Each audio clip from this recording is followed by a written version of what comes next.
Hello, can you hear me? Yes, Nilesh, I can hear you. Hi, good to hear that. And I Yes. am asking you about how are you doing? Oh, I'm good. How about you? Good to hear that. Good to hear Good. that. I was I was following the steps to, set up a VPC Uh-huh. and the subnet and everything. Right. And when I get to the section to um, set up a router or a NAT, Okay. it gets to the point where it asks me for the public key. And I know how to generate the public key, but I don't know how to retrieve it. Okay. So let's see on my dashboard on my Amazon cloud. First thing to check is I am in what location I am in. So I'm in Virginia right now. Yeah. Okay. Then I go to EC2. EC2 is here, compute EC2. Mhm. And there I will find that I have some key pairs. Now you may not have a key pair. If you don't have a key pair, you need to provide one. How do you provide a key pair? You go to the virtual machine, and then what do you do? Let's first delete the key pair. So here we go, deleted. Now I don't have any key pair. What I will do now is I'll start my virtual machine, and there in the VM I will, either find out where my public key is, or otherwise I will generate a public private key pair. Okay. I think you may have already generated a public private key pair. I suspect that. So what Yes. what I will do is even I have a public private key pair already created. So what I need to do is grab that public key from this machine and provide it to Amazon. So that's what I'm going to do right now. I will say, hello workstation. And here I will say, can you please give me the .ssh folder where the keys are stored. Let me grab my keyboard properly. And so here is my .ssh folder. And there are these keys that I have. So I want to grab my public key, which is this file. Hmm. And so I will cat my public key and copy it from all the way. So I tried to do that, and so I'm assuming you can't do that in the Windows command prompt. And when I go into the virtual, what is it called, the virtual box, uh, I don't know if it's not working right or what the deal is, but it doesn't. I can't get to the point to where I can type in commands. I guess that's what I'm trying to say. I understand. So what I'll do is I'll just finish copying this key from my computer, my workstation. So I copy like this and copy, and then I import my key pair right there. And Oh, I'll copy my workstation key pair and then paste it and then say import. And then I'm done. My key pair is now available. Now, let us look at your computer and see what's going on, right? So all I'm going right. to start sharing and ask you to share your screen. Okay.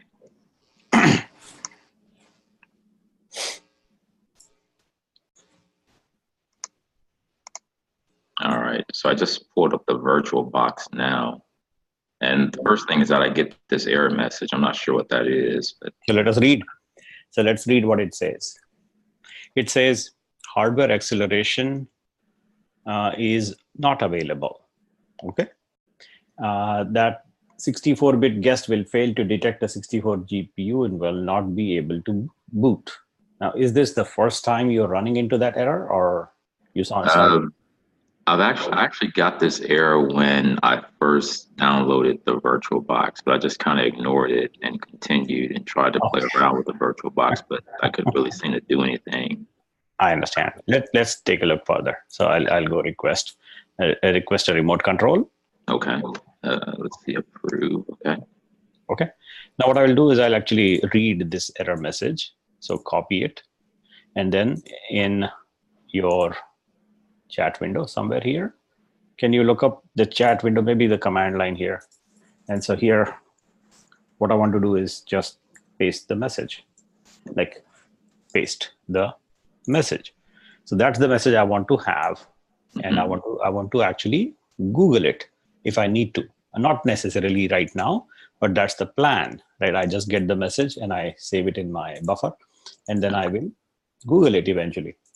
But let's see what is going on. So right now we continue with that, and we'll say that, you have to read this screen also very carefully. And it says that your special host key is right control. So there are two control keys on your keyboard. One is the left control. This one is the right control. So you have a special key that you need to take a note of. The host key is right control. As you know, a keyboard has two control keys, the one on the left, one on the right. So on your computer, the host key is right control. So just remember that. And then you don't show it and say, okay, go ahead. And so now we will, use this machine to do what we want. And so that's what we are waiting for, the machine to see what happens. We'll have the machine respond, and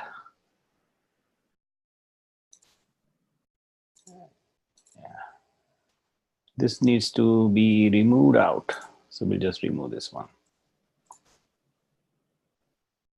Okay, so that is clean. And we'll wait for this machine to start. Did this machine ever start? So when I get to this point, maybe I was impatient, but maybe I didn't wait long enough, but it didn't start for me. Did not? I heard you say did not. It did not, right? Okay. So I think that is correct. I mean, that's the expected behavior because we are running into an error that we copy pasted. So let me tell you what that error actually does. Now, I would like you to let me use the computer by asking you to press your host key. And your host key is the right side of control, and I cannot press it for you. So why don't you please press the right control? Okay.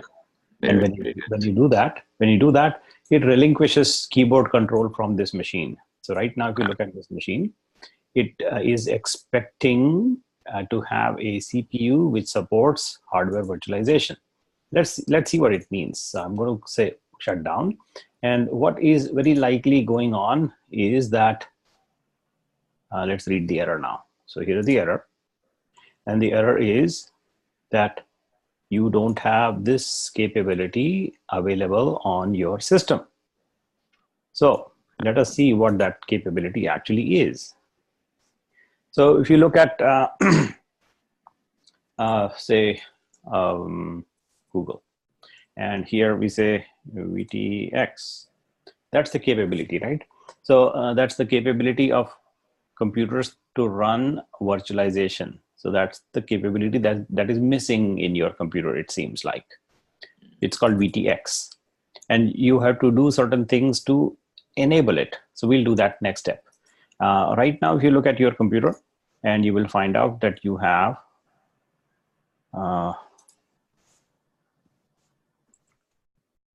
in your computer, let's see what do you have. Oh, can you type control for me? I did not type it properly, it seems. Okay, there we go. So I'm going to go to the control panel app and look at your CPU to find out whether it actually does have support for VTX. And so that's what I'm going to look for. Look at the CPU. You have a Core i3. And with that information, I know that your computer is indeed capable of VTX because I can tell. I can tell that it's Core i3, which is a decent computer, and it is running Windows 10, which is beautiful. Now what? Why does it say that your VTX is not available? The simple answer to that is because HP is the manufacturer of this computer. They think that people like you and me and our customers of HP, that they are dumb. That's what HP thinks. So HP believes that customers are dumb. Actually, HP is dumb. HP has disabled VTX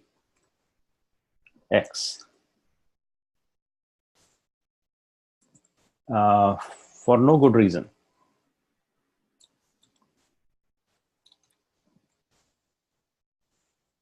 I cannot type properly today, huh?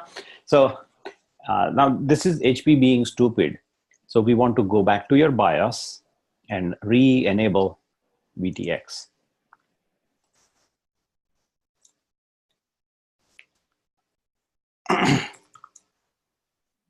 And then you will not have this problem. Okay. That problem is basically that your computer manufacturer decides that you don't need this capability. So they are basically, I would say, I know I'm being harsh on them, but I'm basically saying that HP is stupid in that they disabled VTX in your BIOS without asking you for permission. And they just sold you that laptop just like that. And they think that you don't need that capability because you will probably never run virtual machines on your laptop. So that's what's going on. Now, what you need to do is this line, go to the BIOS and re-enable VTX. Now, how do I enable? That's the question. The question is answered right here. How to enable Intel VTX in your computer's BIOS or UEFI firmware? So the answer is right there on this website. You will see that the error pops up like that, and then what you need to actually do is go to your computer, and you probably, let me ask you a side question. Do you have this thing called Hyper-V in your laptop? I don't know. Okay, let's find out then. I think that's the first step to check. So let's check whether you have Hyper-V. And so we go to the services in your computer and see if you have Hyper-V enabled. By the way, another way to ask the same question is, have you ever used Docker on your laptop? No. No. Okay, then that is, I think the fix will be right here. That's the fix. But let's go quickly check for Hyper-V. So let us see in this list, can you quickly zone down and look for Hyper-V? So go to the H, like HPH, like this, HP. Scroll down and look for Hyper. There it is. So now let's see carefully if it is enabled.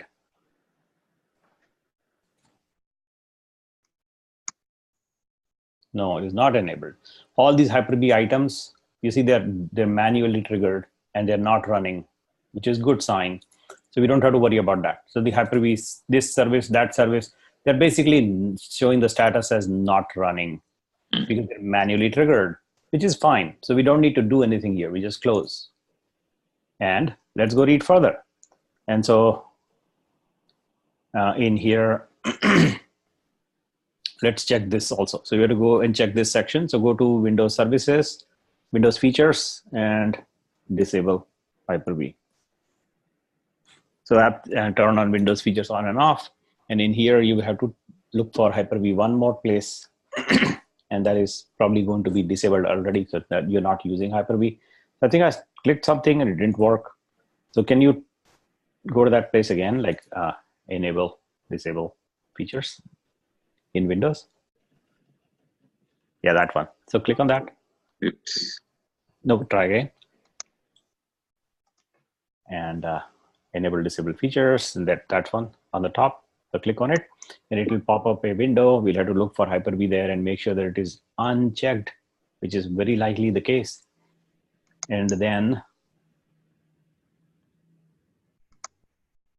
yeah, that's what the picture will be looking like once you get there. But we want to start that turn Windows feature on and off. Okay. Yes, it's actually trying to go to the admin or the. Yeah. Let me take a look. So I want to minimize this, minimize that, minimize this, minimize. What is this here? Command prompt. You're doing something here. Guest account. Yeah, you can exit out of that. Exit. So now try that features thing one more time. Okay.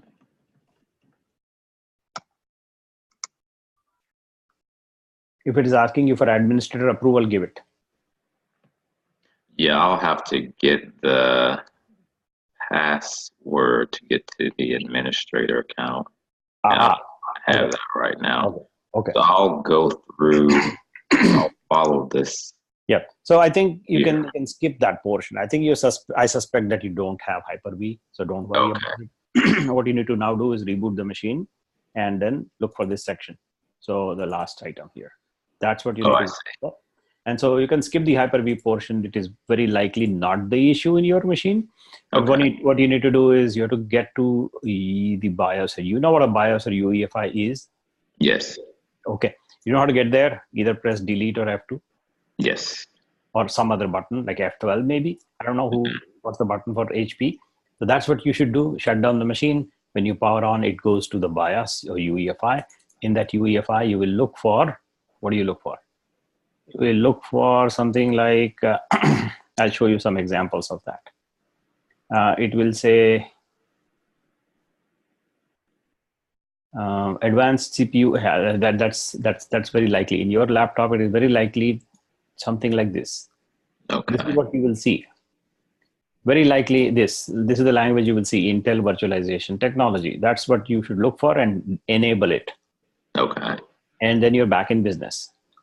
Okay.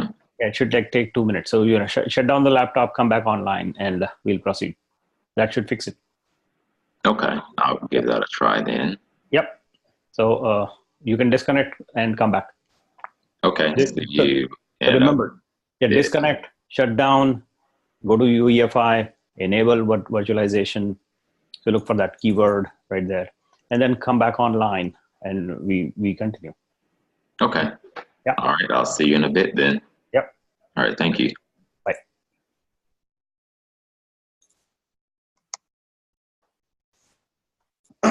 So I'm projecting my screen now again, and I was as I was saying, I think we have what I was running into is that we want to make sure that our public key is provided to Amazon.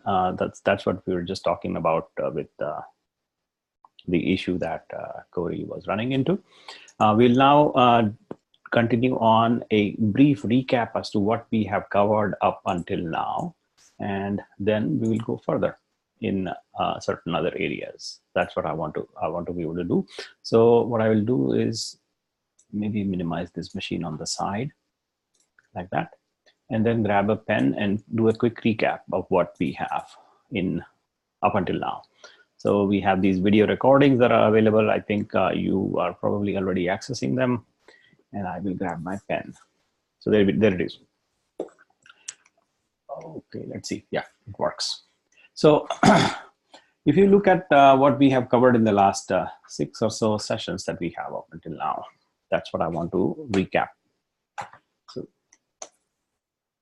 eraser there, yeah.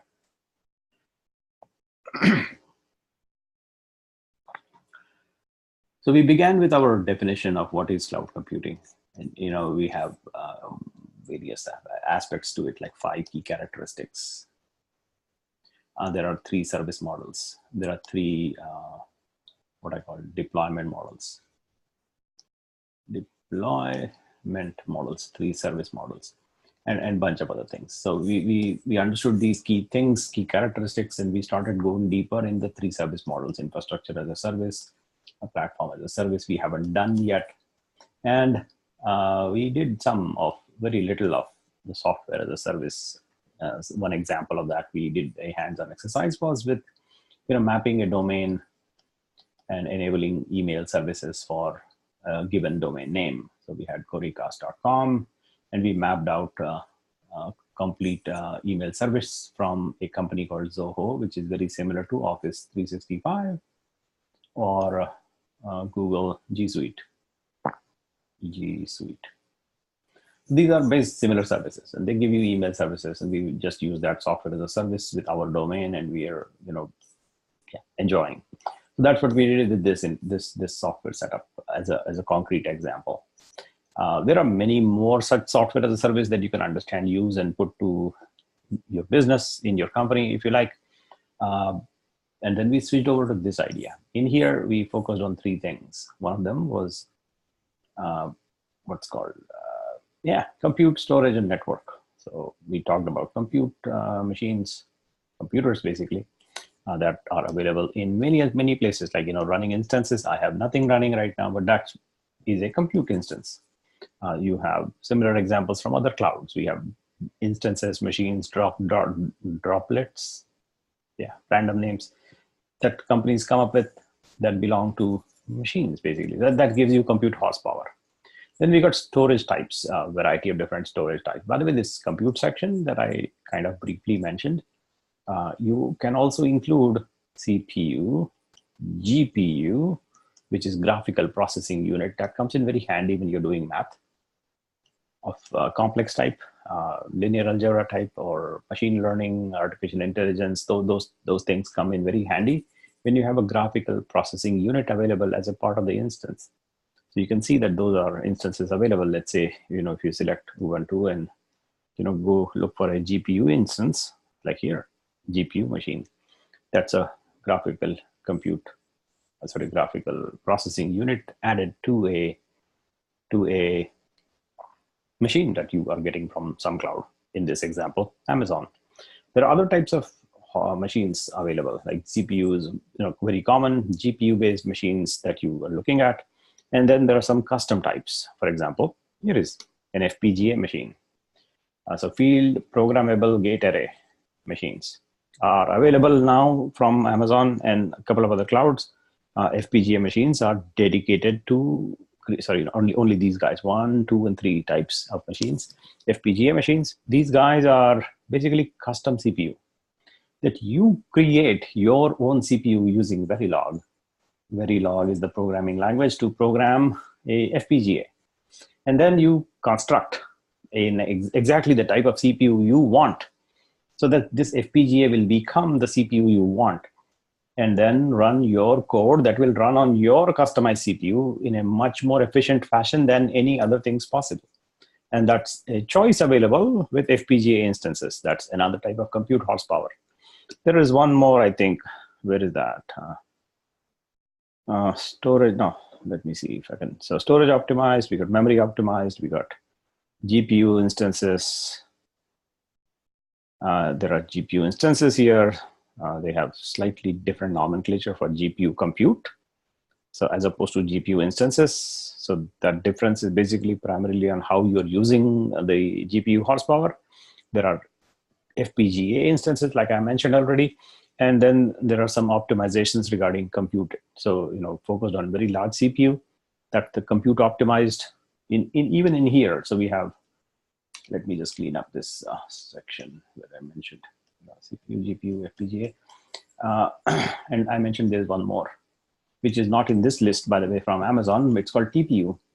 And that is TensorFlow Processing Unit. TensorFlow Processing Unit.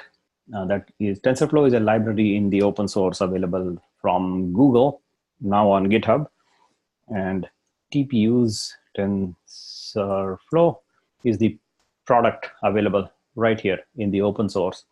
And there is custom CPU available to run this code, which is now available as a TPU. And you can see how a TPU looks like by, let's see if I can find a picture for you. So they're very small these days in terms of the actual size of a TPU. It looks something like, let's see if I can find a movie, TPU. So there's a movie that will show you an example of what a TPU looks like. You can see and compare the size. This is a CPU actually so the size of you can see the size of a quarter right there. And that's what a TPU unit looks like from a physical size perspective. And this is like a prototype available. That is what is used by AI acceleration in Google Cloud. So you can see cloud.google.com, and there you try to get a machine of some type, like go to the console and get a machine. They will give you TPU choices also.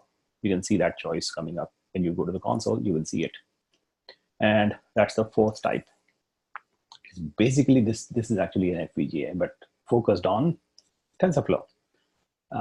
So let's go to compute, and there is TPUs. So you can get a custom TPU to run TensorFlow for machine learning, artificial intelligence. So this is where your Google devices, CD and Cortana, and this this thing. I'm not saying the keyword because otherwise my machines will pick up. So that thing is what I'm talking about. This thing is when you have those devices that are available that look like They have a name for it. And so this is what I'm talking about when you can go shopping and you can buy these things. These need back-end processing that is using speech recognition and they're using TPU units on the backside. You know that there is this thing called, and again, I'm not using the keyword, but that's the keyword. So you know that you can speak that keyword into a device like HomePod, and that unit also requires speech recognition on the back end, and that's what Apple uses on the back end. They will probably use something like some FPGA or maybe TPU, or we don't know exactly what they use, but those are the CPUs, or rather compute horsepower needed on the backside to run custom algorithms that will expedite processing of speech or vision or image recognition or any such high-end artificial intelligence techniques that you want to be executing in the context of the cloud is what these things are. So you got CPU, GPU, FPGA, TPU, and that's just the compute section. In storage, we have 5 different choices. Like, we got store objects that you already saw. You did an example exercise on that. There are file systems available from NFS, CFS, and a bunch of others, mostly NFS. And there is one more from Microsoft called SIPS, like that. And then we have, you can, have a place to store your data, which is basically database as a service. There are all these companies will give you database as a service, and I think I showed you an example. We have a couple more examples coming up in subsequent sessions about using database as a service. We can also use long-term archival retention, archive. And this archive can be generally classified as cold storage and cold store of data. So you just store it and forget it for 30, 50 years, and you can recover it after that. And that's the idea behind cold storage. There is also this kind of lukewarm storage called nearline storage. It's not really online all the time. It's almost like cold storage, but it's readily retrievable in a matter of a couple of seconds. And that's nearline storage, cold line storage, cold line. So basically, it's a different name for the same idea, archival. Cold line, near line. They're basically storing stuff for long term and at a cheap price. That's the idea. So, and there are also data connectivity options in terms of how do you store data, how you can back up your compute disks in your data center to the cloud. There are some special software available that are also fall in the same storage bucket. Then we discussed networks. We discussed some basic simple example of using a NAT device, like a router device in your home, extended that logic to the cloud. We used something like a machine, not of this type, but a cheap type, so we'll cancel. And we actually launched an instance. We selected in the community AMI, we selected a ready-made NAT machine, and we searched for a NAT, and we find out that with this NAT that we used, I think. And so we selected that. That's a NAT box, by the way, that looks like a router to the cloud. It functions like a router in the context of using the cloud. So you know what a router is. That's what I'm talking about. This is what it looks like to you and me. But to the cloud, you have to use one of this instance types running NAT software. That is available in the launch instance, community AMI, and then search for NAT. This is what I'm talking about. That's an Amazon AMI machine image, Amazon machine image, VPC NAT. And you don't have to rely on that unit. You can create your own NAT by 2 lines of code, and I'll share that in a subsequent example. I think I already showed it to you in a screenshot, I think, but we'll use it. So you will see that your Linux machines can become a router like that at a matter of running a couple of lines of code, and that's what you will be using subsequently. But right now, as a shortcut, use a ready-made solution. Like this one is the latest one, apparently. So use that. And then we use that, and we created what are called virtual private clouds using techniques that are, I think I already elaborated for you. In Northern Virginia, I created a VPC for us, and we then extended that to a multi-region, multi-AZ, high availability. And we have, I think I currently have 2 VPCs there. And in there, we have multiple subnets. In the CloudGenius VPC, we have public A, public B, application A, application B, DBA, DBB, public A, public B, multiple subnets that are basically focusing on the function of how do you classify your collection of machines, and how do you put routing rules for the network capability inside. So in this example, we have a database subnet, we have an application subnet, we have a public subnet. The public subnet will have a NAT device. We might have a jump box. We might have other things like a load balancer and some other things. We'll talk about some other things later. And there is a gateway that connects directly to the public subnet. And then we have machines in here, we have machines in here, and we have more subnets, and then we can basically do whatever we want. There is no limit to what we have in terms of number of subnets, as long as you know that the capacity of a given VPC is limited by whatever you choose. So I think we chose like 10.0.0.0/16, and that gives us 64,000 machines. That's the limitation of the total VPC size. And so as long as it is limited to that, you can have any number of subnets inside within your chosen VPC. And if you're running short of space on a given VPC, you can create another VPC, and it can also store 64K, and you can have any number of such VPCs. And that's the idea behind using a cloud. So by the way, in certain other clouds, this number is not limited to 64K. You can get even bigger. And by reducing the number to 10.0.0.0/8, something like that. So that gives you even broader space, the full segment space of this address space called 10.0.0.0/8. That will basically be a larger number. I think 16 million addresses, 16 million machines in one VPC is a pretty darn big number to have. I mean, it could be small for some companies, who knows, but I'm just saying. That's just one VPC, by the way. And I'm not sure if the 16 million number is the right number, but I think you can check me on that. You calculate that by multiplying 256 times 256 times 256. So that's the number you get, whatever you get here. So that's what we discussed about network capabilities. We'll discuss some subtleties of networking capability as we go along, but at least at the high level, you do get this perspective of compute, storage, and network that constitute infrastructure as a service in general. So with that, I think I'm ready to go this direction. What do you think? Was this useful? Let's see if Corey is back. Yeah.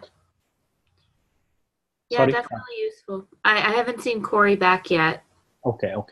Yeah, I was just quickly recapping before Corey comes back, and I want to have him join live as opposed to just watch a recording. So I do want to start this direction, but while he comes back online, I will discuss a couple of things.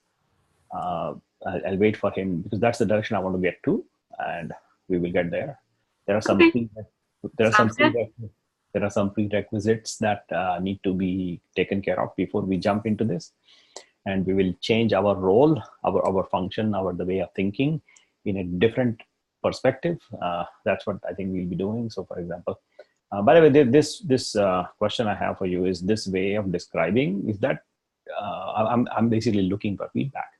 I'm looking for feedback as to how are we doing in the program in terms of do you like it? Do you dislike it? If so, what do you not like it? What do you not like? And that's the kind of feedback that I'm looking to find from you. Nothing yet. I've been enjoying it so far, and I've found it very relevant. So I'll let you know if anything comes up, though. Okay. So if something that you think that I should do something differently, or maybe a new topic that I did not cover yet, or anything like that, please bring it on, because I would like to actually incorporate. The program I do is for you, and absolutely for nobody else. I mean, that's how we run it. Is that I think I already told you at the beginning of the program is that we don't have a what I call academic board supervising what we cover. So like most colleges have, I don't have such a thing. So you decide what we cover, and we'll do that, because that is what is relevant, is what you want to get done in your company, and that's the primary focus of my programs, is to help you. Okay, and now the idea that we'll talk about in the context of these three things, and focusing primarily on here on the platform side. If you recap what we began discussing, this idea of a user using some software as a service, and they are built by software developers. If you remember that discussion that we began with. And so these software developers are customers that will use underlying something, and that is called, I'm just calling it a platform as a service. And this is built by platform developers. And these platform developers will need some components built by something called infrastructure services. And that is built by people who are infrastructure developers. And these guys use components provided by hardware manufacturers.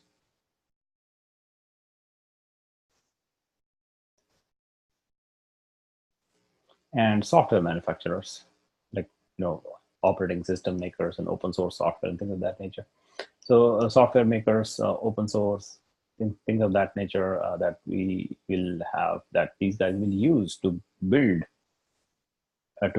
this, and then they give it to the platform developers. And so whenever they're using the services go up and money goes down, so the service and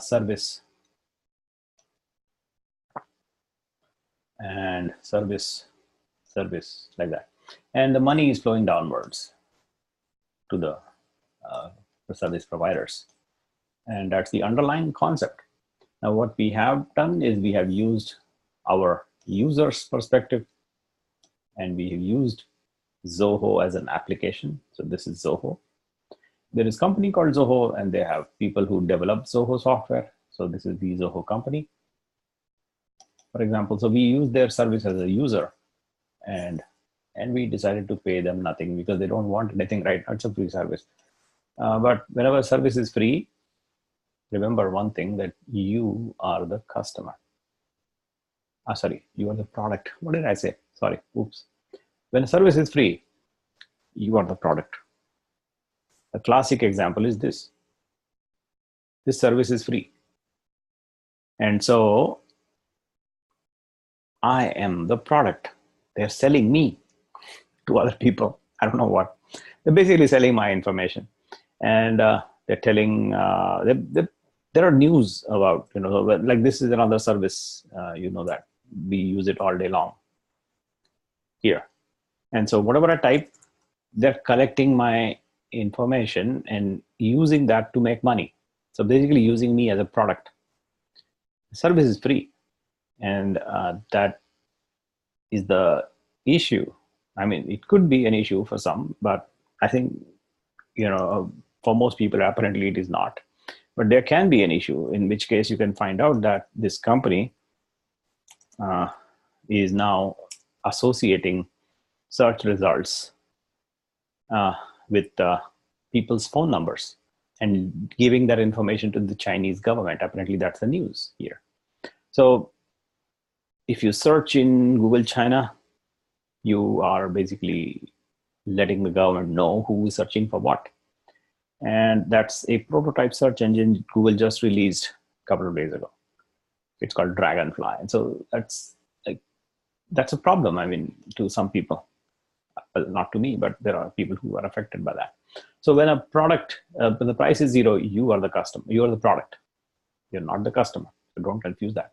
So this $0 product, so the user that we used as a software as a service that we consume, and then we are using it. Now we take the next function, which is that we were users of the infrastructure as a service, all these examples that we were playing with. And here is Amazon Web Services, Google Cloud, and a bunch of other companies that are infrastructure as a service developers. They're giving us the service. And we were not actually, becoming platform developers quite yet. But we evaluated as to what does this service do for us. And that is something that is of importance to us, because we want to know what that infrastructure as a service is. Next, what I want to do is to take on the role of these guys. Not Zoho, but generally any software developer. and think about what they expect from a service. And when they're receiving a service, what do they expect? And how do these people that make the platform as a service provide that thing to them? That's what I want to talk about next. So from a change of hat perspective, I want to change the focus of our discussions from being understanding what infrastructure is or what software is to become a software developer. I know many of us don't have that role, but I want to take on that role for a couple of sessions, like maybe 2, maybe 1, and become software developers. We will actually develop some very, very simple software, but we'll go through the motions of what does a software developer need from a software development standpoint, so that when they develop their software and they're done doing it, that they need to literally throw it across some kind of a wall. And on the other side, somebody will receive it. And on the other side will be the platform as a service company. They will receive their software and they will magically convert all this into a software as a service. That's the expectation. So the expectation for a software developer is that I write software, I throw my software over the wall, and I'm done. My software becomes software as a service. That's the idea. That's the concept underneath, under the hood. Now, to get to this point where we can just prepare some piece of software and throw it across the wall to other people, that requires some mechanics to be understood as to what does it take to throw a piece of software. And we would like to also understand what do we do from a perspective of software developers in order for us to create a software as a service, because we will be using this software and running it as a service, but we don't want to actually deal with infrastructure. What I want to talk about is that I want to isolate myself from all these complexities. Anything below, I don't want to worry about it. Don't want to worry about VPC and subnets and oh my God, it's so complex. I don't want to worry about it. I just want to write my software and somebody handle it for me. So that's the idea. So what the idea translates into is that I will write software, I will throw it over the wall, you deal with it. You run it in some cloud and make it my software as a service. This is going to be my software as a service available to my customers. That's the underlying idea. I think I want to ping Corey and get him on the conference because I want to start. So let's ping him. Where is Corey? There.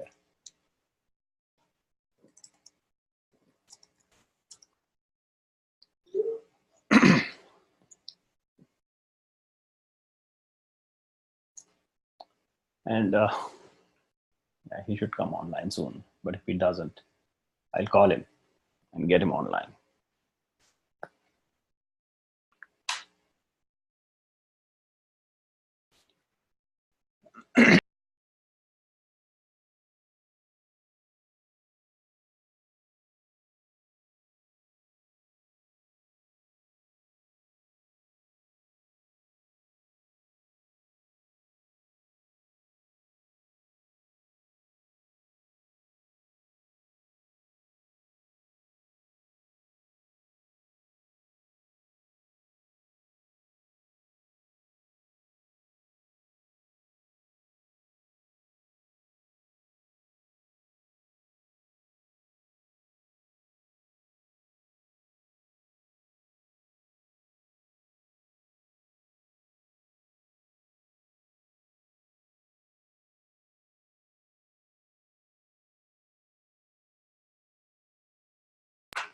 Yeah, he's coming online. So the thing that I want to talk about is to actually give you an example of a platform as a service that does exactly what I just described.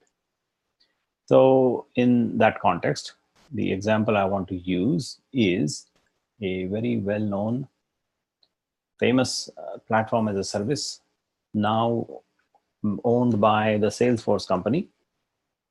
And the company is called Heroku. Heroku. That's the name of the company that I think these guys from Salesforce, they bought it. And that is one of the oldest, I should say, a very well-known platform as a service company that lets developers use the cloud and quickly take their software and convert into software as a service. That's the underlying idea. Now, how does it work from a usage perspective? That's the concept I'm going to talk about. So let us see if we can get to a picture that I can find here quickly. Apparently, that should be the picture. So here is, now they have got rid of the picture that used to exist here, but the concept is still there. Okay. So let's see if I can log in here. And by the way, if you don't have a login, just create one. It is free. The sign up is free. The usage is also free for a certain amount of time. I'll tell you what is free, what is not. I'll just log in first. And what you will see is that the login itself will take me inside, and the usage of this service is actually free to a certain extent. Now, what is that extent? I'll tell you what. If I want to have some software and I want to throw it at Heroku, and they will run it for me as my software as a service. And they will run it 24/7, provided I pay them money. But if I don't pay them money, then they will run it for 18 hours every day and 6 hours of downtime. If I can tolerate that, the service is free. And that's a good thing to think about when you're learning something. Maybe they just use it for 18 hours, and that's a good enough scenario. And that's a good point to just get to learn these things from a platform as a service usage perspective. So we'll know what's going on, and we will actually create our own applications, a very simple one to begin with, and throw it at them, these guys, Heroku, and say, hey, you run it. And so they will run it for us. That's the concept. Now, what I want to do is describe you the throwing process, or rather, I should say, collaboration process. This process of throwing my app to somebody is the idea that I want to actually not just blindly throw, but very carefully give them exactly what I want them to be doing with my application so that they can actually execute it on the cloud and run it 24/7, a professional software as a service in the context of some cloud. So in the case of Heroku example, these guys are platform as a service. And I am going to be, me, you, like that, all of us will become developers of some software, and we will package our software. And that software gets packaged and be given to this company, and they will run it and give it back to us as a service that we can then give it to our customers. And then our customers will use it, and they pay us money, and we pay these guys money. And you know what? These guys, they pay money to Amazon Web Services, infrastructure as a service, Amazon Web Services, EC2, and a bunch of other services from Amazon. They use the underlying infrastructure as a service from Amazon to run the platform as a service solution that you're looking at right here. So that means all the machines here and all these guys that are running, or maybe were running at some point, they're not running right now, but they are specifically running on the Amazon cloud, infrastructure as a service, Heroku as the platform as a service, and you as the software developer who will then throw the application here, and they will give you a software as a service based on your application that you provide. So that becomes a platform as a service for us. Now the process of collaboration. When you give something to somebody, you have to basically make sure that they get exactly what you're giving them, and that is not something that you can just be not careful about. You have to very carefully tell them exactly what you are providing to them, and that's the underlying concept of what is called collaboration. And so to collaborate between developers, there is a tool that I don't know if some of you have used it. It's called Git. And that is a open source project available right here. And it is created by the same person who created Linux. His name is Linus.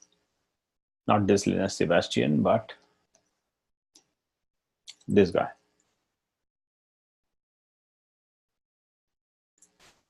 This guy. So he created Linux about 30 years ago or so.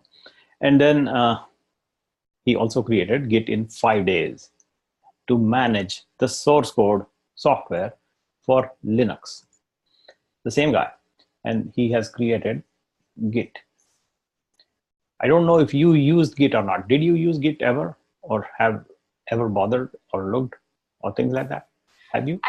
I've looked into it and understand it in theory, but I haven't actually used it in practice. But I know I will in this new role that I'm in. Okay. So yeah. So let us use it in practice. So what I want to do is to ask, I think it's good that I think Corey just joined. So what I want to ask Corey is, hey, both of you who are currently online right now, I would like you to please go to this website called github.com, and please create an account there. The account is free. GitHub is now owned by Microsoft. GitHub is like Facebook, but for developers. So just like Facebook, we share pictures here. That's people sharing pictures like of this mushroom, for example. And so that's the exact same idea when I want to share my code with other people. I go to GitHub and I put that in a Git repository, like create a new repository like that and give it a name. And that's exactly what I will be doing, by the way. Or maybe very similar to what I just did is what I will be doing, by the way. And for that, you need an account on GitHub. So Git is the underlying software. And that's what we will be using to understand how do developers collaborate and how do we take the role of a software developer and then throw it on top of some platform as a service. And we'll be using this as an example. We will know that Heroku themselves use Amazon Web Services as the underlying infrastructure as a service. And our next discussion that we are actually running into is to understand what is a platform as a service, for which we know that the users of platform as a service are software developers. So we want to take that role in our minds. And one of the key tools that developers use is Git. And so Git is the software, and GitHub is the software as a service. And there are many more such software as a service available. One of them is Bitbucket. Another one is GitLab. I think your company runs GitLab internally. GitLab is also open source. And so that's what I think your company, Boeing company, runs it, this product internally. It's called GitLab. And the underlying software is Git, which is this software. And it is now a part of Visual Studio. So if you say Visual Studio Git, there is your getting, I think it is built into Visual Studio these days. And that's what you are looking at in this Microsoft page. So they have created Azure repos, which is another place like GitHub, by the way. And they're using Visual Studio with Azure repositories. And this is the idea underneath. So this is another such service of storing Git repositories. And what we are going to do, our goal in the next step of exercises that we will be doing is to understand how do developers use Git. So a quick question on Corey. Corey, do you use Git already, or do you know how to use it? No, I do not use it. Okay, so let us use it now. It's actually fairly easy, and we will get to using it. I would like you to create an account on github.com and also on heroku.com. So Heroku maybe next time, not right away, but we want to focus first on Git and then use Git, understand it, play with it, get to the underlying concepts behind Git, understand how developers use Git software to collaborate, and then understand that this Git software is not just for developers, it's for everybody. And so I think all of us should be using it. I use it for non-development purposes also, and I'll show you where. And you should also use it every single possibility, because it's a fantastic piece of software that allows us to collaborate with each other. So much so that even Microsoft, who has, by the way, now acquired GitHub, and Microsoft uses Git to manage the Windows source code. And when I was at Microsoft, it was not using Windows. So again, Windows was not using Git. It was using another software, which was not Git, but now they have migrated Git. So let's see. Microsoft uses Git to manage Windows. That's the underlying question. So here it is. The news is, I think it's an old news now from last year. Microsoft now uses Git to develop Windows, right there. And this was a big news, but apparently it's old news now. So it's still big, but it's old. The news is right there. So Microsoft never used open source 5 years ago, and now everything in Microsoft is open. Not everything, most of the things. Even, you have visuals to, PowerShell is open source. You have .NET is open source. You have MS-DOS, Windows 95 is open source, I think, if I remember right, Windows. There it is, Windows 95 running inside on my Mac. If you haven't seen this, here we go. Take a look at Windows 95. How about that? So that is what is available on GitHub, and it is actually running, no kidding. You can see that? Yeah. If you haven't seen this, you just saw it. And that is Windows 95, open, available on GitHub, as you can see. So Microsoft is opening up Windows 95 on GitHub. And so that's where I got it from. So then somebody ported Windows 95 to run on Electron. So it runs on Mac and Linux and Windows. It's actually funny, but yeah, it's there. And so you can see it. You can run it yourself if you like. That's how it looks like. It actually works just fine, but it's ancient. So whatever, take a look if you're interested. So that's the power of open source. It has taken over Microsoft also. So not just all the other companies, but also Microsoft. That's the fun part. And I think when I was starting Cloud Genius, I knew that this will happen. In fact, I was on the premise that open source will take on is the whole reason why we started building Cloud Genius with the one focus. We will focus on open source and absolutely no focus on anything else. Like, we will not. In fact, we go to the extreme of saying this one thing, which I think I already said, is to do one thing and do it well. And so that was my way of thinking, is I'll do one thing and nothing else. And I'll focus all my energy in one thing. It is counterintuitive. People advise you that, don't put all your eggs in one basket. But actually, if you put all your energy in one direction, you actually win, as opposed to spreading your energy in multiple directions, in which case you are not efficient in whatever you're doing, in which case you divide your effort into two directions, and that is bad, literally. So that's what, do one thing, do it well. I think I must have set out that in a principle of, I think it's called Unix philosophy. And so follow that for real, for life, and you will succeed in whatever you're doing. That's how I think. Now, having said, let's go understand what this Git thing is and how does it help software developers and just generally people. So the best way to learn Git is to actually watch a video, which I don't want you to watch right now, but I'm just pointing it out to you. Git for 4 years old.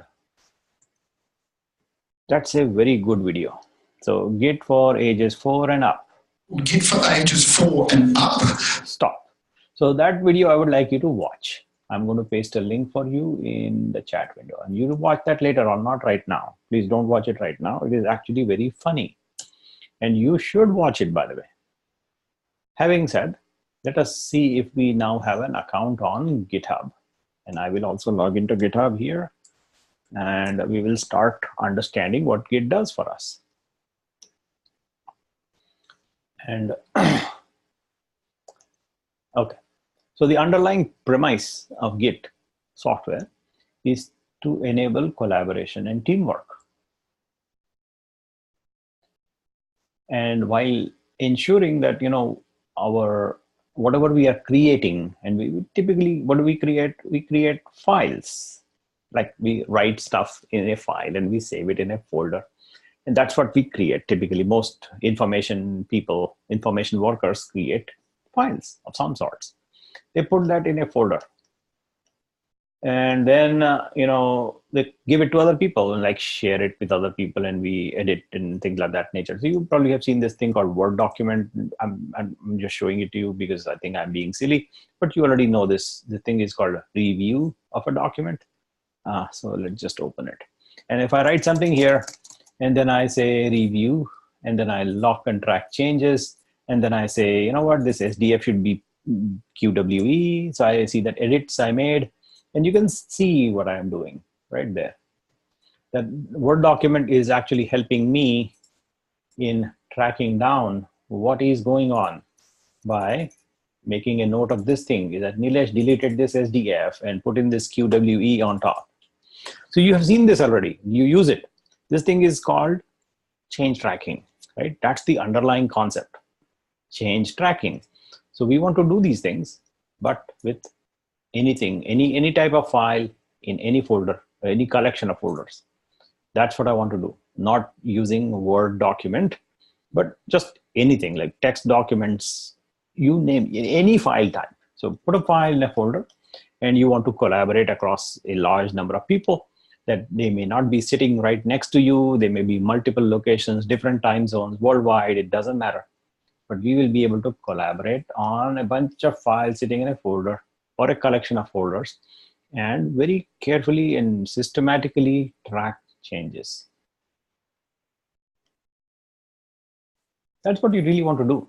And by tracking changes, I mean, you know what, we will know who did what, when, and why, and we can maybe take a step back or take a step forward. So we can, basically traverse on a tree. A tree is something that has a root at the bottom, and then it looks like this, like you have branches, and that's a tree, right? So you have a tree, and then you have this branch, that branch, this branch. So that's the underlying concept of a regular tree in a forest. But I'm talking about a slightly different type of tree, not this type of tree, but a tree that represents with the root on the top. And then you have branches. These are typically your folders. And then, in there you have sometimes a file, that's a leaf.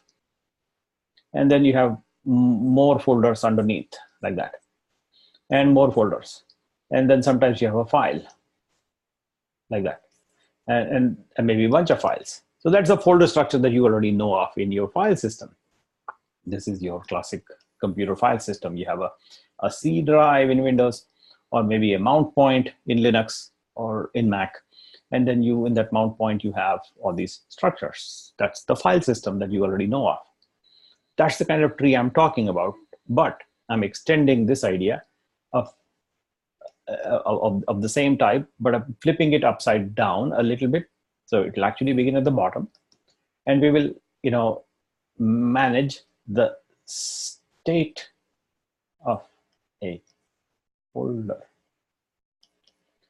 Let's go understand that phrase first before we start using it. So the state of a folder, let's go see a folder. So here is my folder. and I'm going to my desktop, or maybe desktop, and in there I'll go to downloads. No, I need some empty folder. So documents. So here is my documents folder, and in there I will maybe make it bigger, and I will create a new folder for us to play with. And so here is the folder called new. That's the new folder I just created. Now what I want to do is keep track of the state of the folder. That's what I want to do. Keep track. Now what is the state of a folder? If you look at the folder's name, it is new. You go inside, there is nothing. So the initial state of the folder is empty state. Now in there, I will create a new file. Oh, there is no easy way to create a new file in the visual interface here. So I'll create a new file using terminal, which is a whole lot easier.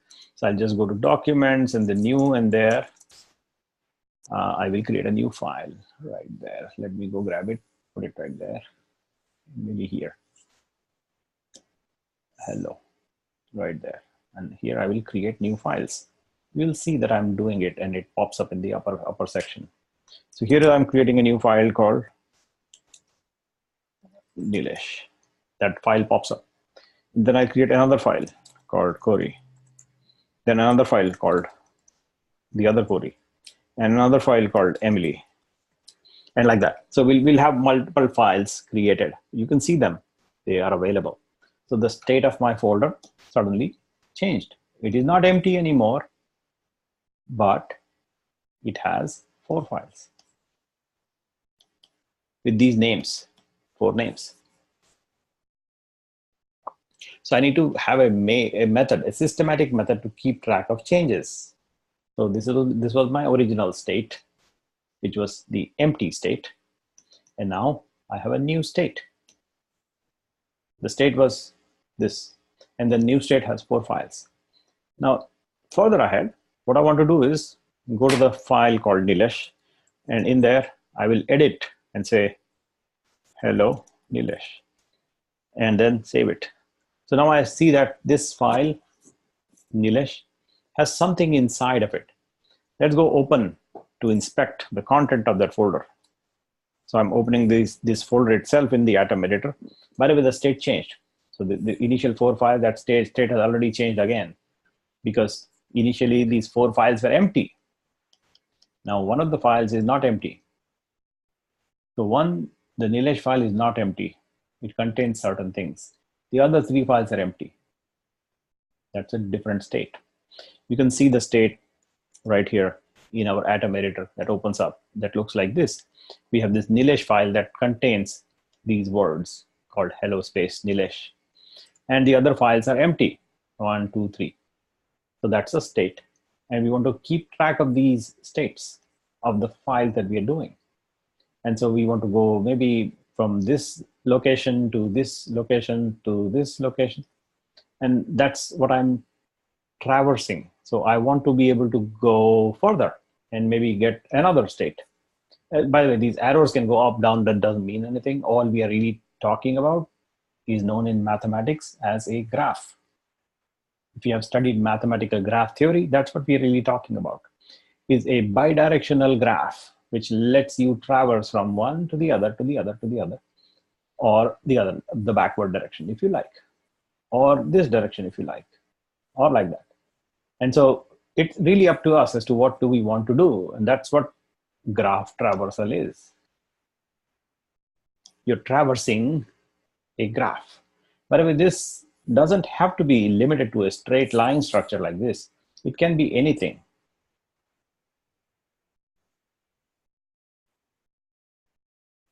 And you can traverse back and forth among any node to any node. Like that. That's the underlying concept in a graph traversal.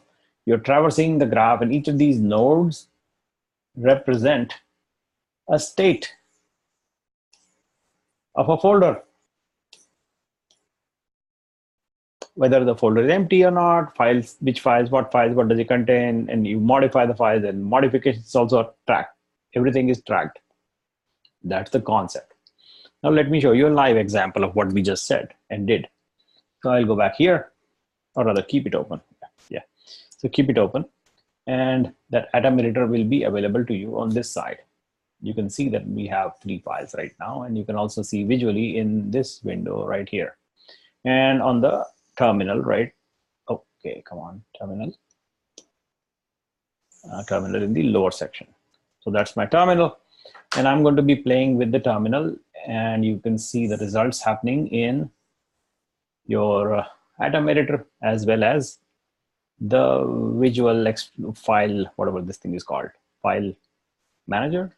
I don't know what it's called. I think Finder. Apple calls it Finder. Okay, let's go see. I'm going to delete all these files, by the way. So Nilesh deleted, and everything deleted. So all the files are gone. Nice. So I'll begin from scratch. What I want to do is to maybe initialize something for us to track changes. So I want to initialize the Git software. Initialize. And when I initialize Git, it lets me store the state of this, that, and the other. Whatever I change in the folder itself, it will help me keep track of the state of the folder. That's the point of Git software. And so I need to use Git. I already have Git installed on the workstation and this Macintosh, and you can install Git. Git installation is very simple. Just go to git scm, like here, git scm, and install. That's what it takes. It is available on Mac, Windows, Linux, and a bunch of other places. So you can just download and click and be done with it. It will give you Git on your laptop, desktop, whatever you have. But you already have it, by the way, in your workstation.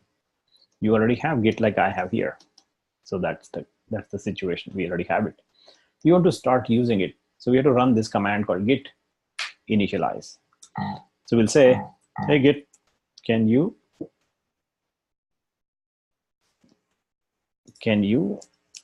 initialize? So we'll say, okay, let's move away from here like that. Yeah. So now I will say git initialize. And you will notice as soon as I enter that it does nothing to the folder itself. Like the folder is still empty.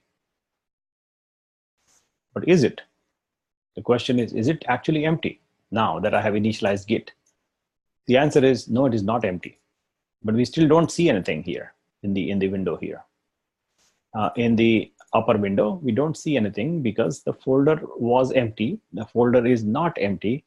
It contains something now. What does it contain? It contains a folder called .git. And that is something where Git will keep track of what you are doing with the folder. So you can see that the folder is not empty. It is hidden. The dot indicates hidden folder. This .git indicates it's a hidden folder created just now at October 8 at this time right now. I just created it by initializing git init like that. And so that's when I now have a folder called .git because it initialized an empty Git repository in that folder. We cannot see it visually in the window here in the upper section because it is hidden because of the dot. Anything that begins with a dot in Unix and Linux and Mac is hidden by definition. So now we want to actually create stuff in our folder. So we'll create a file called Nilesh. And the file pops up. And now I want to keep track of that file. So I will need to let Git know to take note. So I can do that by letting Git know. Hey, start making notes. And that's what I will tell Git. What I'm going to tell Git is, hey, please take a note that I now have a state to keep track of, a state change to keep track of, or something else to keep track of. So I'm letting Git know to take notes on what am I doing in my folder. So how do you tell Git to take notes? We have initialized our repository already called git init. That initializes the Git repository. And so Git is ready for us, but we need to tell Git to take note, to mark a state, to take note of a state, to capture a state. Various ways you can describe the same idea. But we have to do two things to let Git track. Those two things are to add to a staging area and then make a commit. These are the two steps necessary for Git to start keeping, or rather, just to mark the state of a folder. So we will need to do these two things in order for us to tell Git that I now have a change in my folder. My change is very, very simple. I just created a new file called Nilesh that pops up right there. So I will now do these two things. Add to the staging area and then make a commit. Add to staging area and make a commit to Git's memory.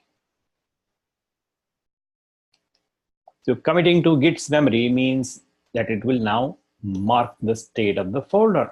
That's what we want to enable. So we will now go back here and say, hey, Git, add. What do you want to add? Nilesh. Or you can say that, I want to add everything that I have in the folder. So I'll say git add dot. Either way works. Everything I have in my folder is dot, which is the current folder, dot. Or I can say git add Nilesh to add just that one item. And so I added. Now, we don't see anything happening to the folder, but you can see that this folder is where Git is keeping track of what you are doing. That folder is hidden. You can actually go inside the folder and find out what it contains, and it contains a bunch of stuff. Really a bunch of stuff.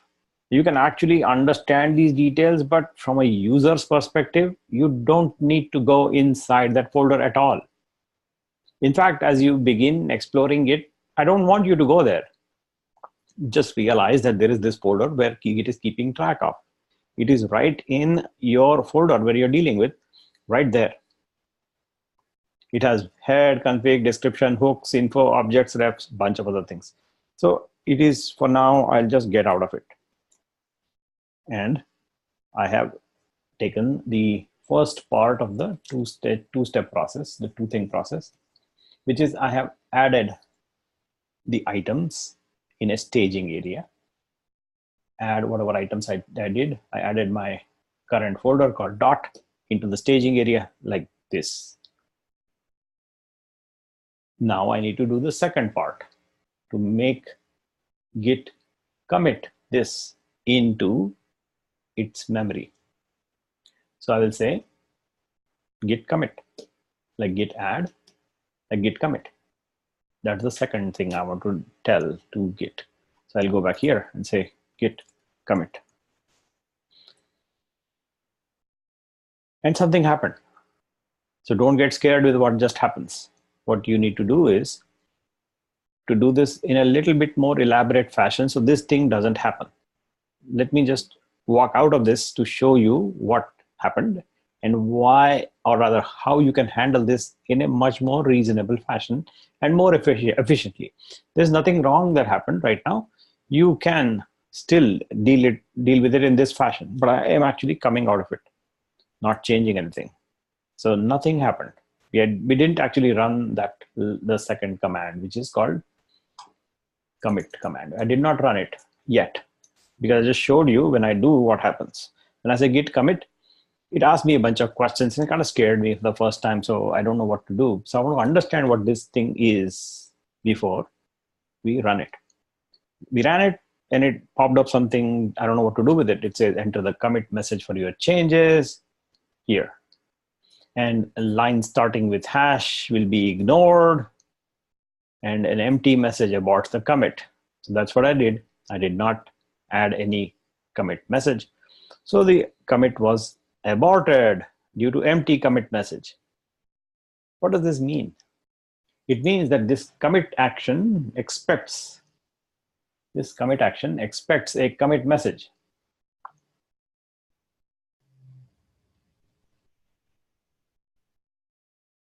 And what is a commit message? A commit message is a message to yourself and to your team members describing what did you change in this commit.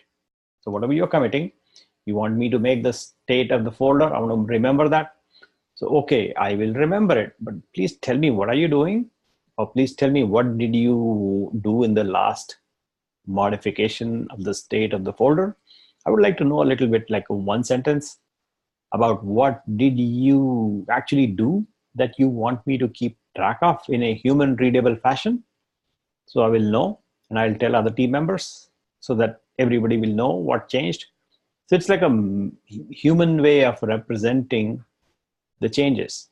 So I want to actually communicate that change message in a human readable English sentence.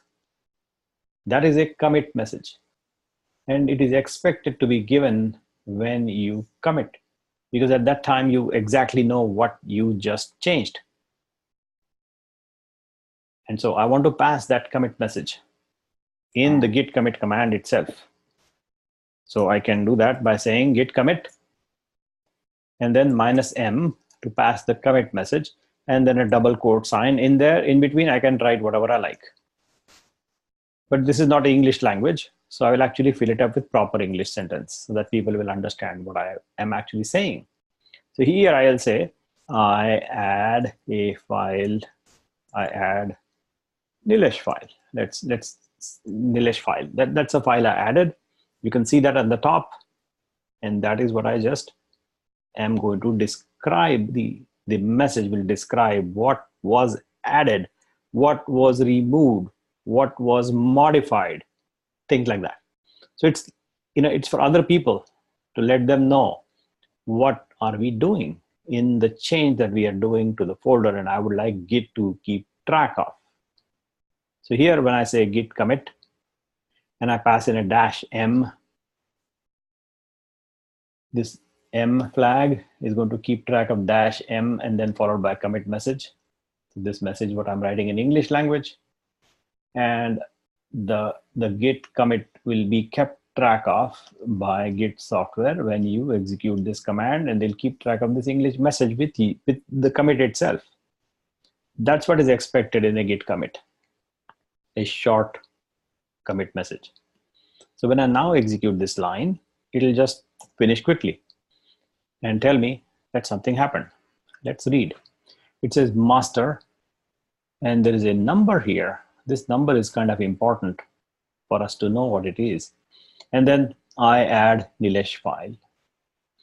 It says in the summary, one file changed, no insertions, no deletions. And this file was added. So we know that it was added here, so in the add step, and then a commit step to indicate and capture the state that changed. So now if you go back here and say git log, show me the log of what just have happened in the past in this Git repository. By the way, this folder is now a Git repository. That's what it's called. It's just a folder. If you see the log, you see that there is a date and timestamp at which there's a number here called EFB5 Delta 10, whatever that number is. And something has happened at that time. What happened? I added a Nilesh file by who? Nilesh. Nilesh added Nilesh file. So we know the blame, who made the change. The blame gets to me. I did what? I describe in English. And then this number is actually what is keeping track of the commit itself. So that's a log entry.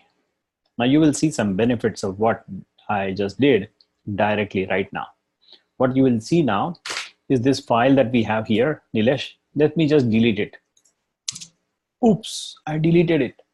And not only that, I emptied it from the trash, so I cannot even bring it back. Ouch. Now what do I do? Now what do I do? So the question that I have for you is, I just told you that Git keeps track of state of the folder. And I began with nothing.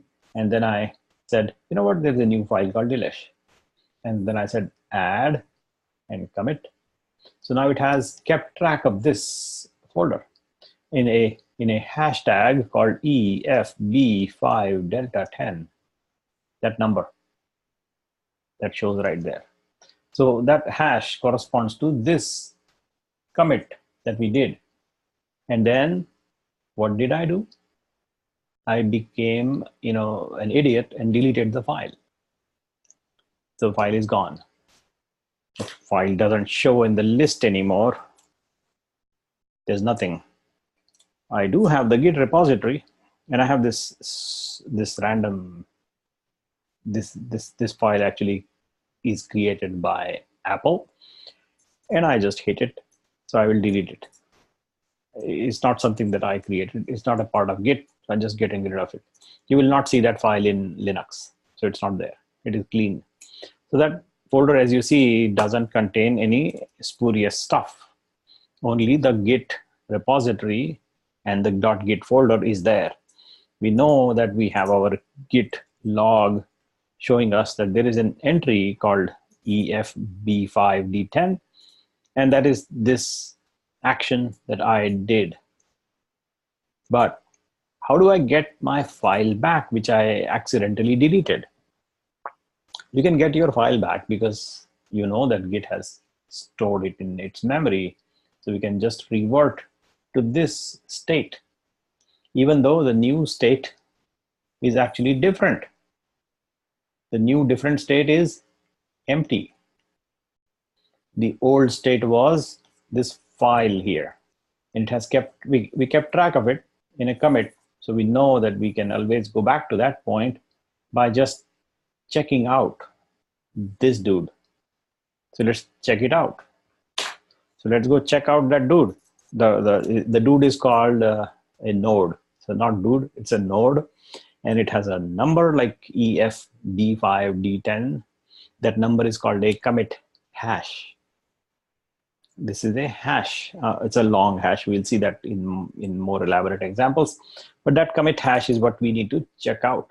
So we will check out this commit hash, like pretty much like this. So git checkout hash. And what you see is that our head is now pointing to this location, this location, which is where it was to begin with. But I want to get my file back. So you can get the original state of this folder by resetting your Git repository. So you can say git reset hard, and you will see your file come back. There it is. The file came up and it is now available. You can inspect it. And it is back. Basically, we salvaged our situation because we kept track of that in a Git commit, and we just reset our repository back to that point in time. Now you will see git log. You will see the same thing again, that I have this file that I added, and that is the same hashtag or same commit hash, the node, this node containing that one file. We'll keep building these things like a little bit more. For example, I would like to now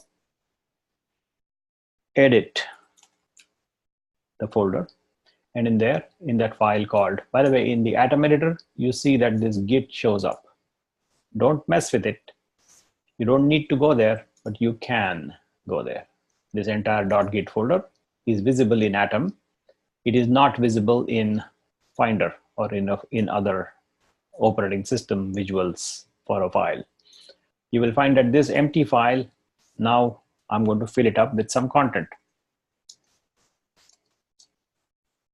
I did, and I save it, and I close it, and I go back here and see, what do I have? Git status. Let's check the status. So in the status, I see that I now have the head is at EFB5, whatever that number was, and we have changes not staged for commit. This means that there is a change that happened, that has happened. By the way, the situation right now is not empty. It is not this. The state is that we have a file called Nilesh, and the file is not empty. The file is not empty. Not only the folder is not empty, the file is also not empty. It contains something. So let's go see what it contains. You saw that already. I typed it, right? So here it's here. Sorry, it's this is what I typed. Fill it with some content, and so you want to keep track of that.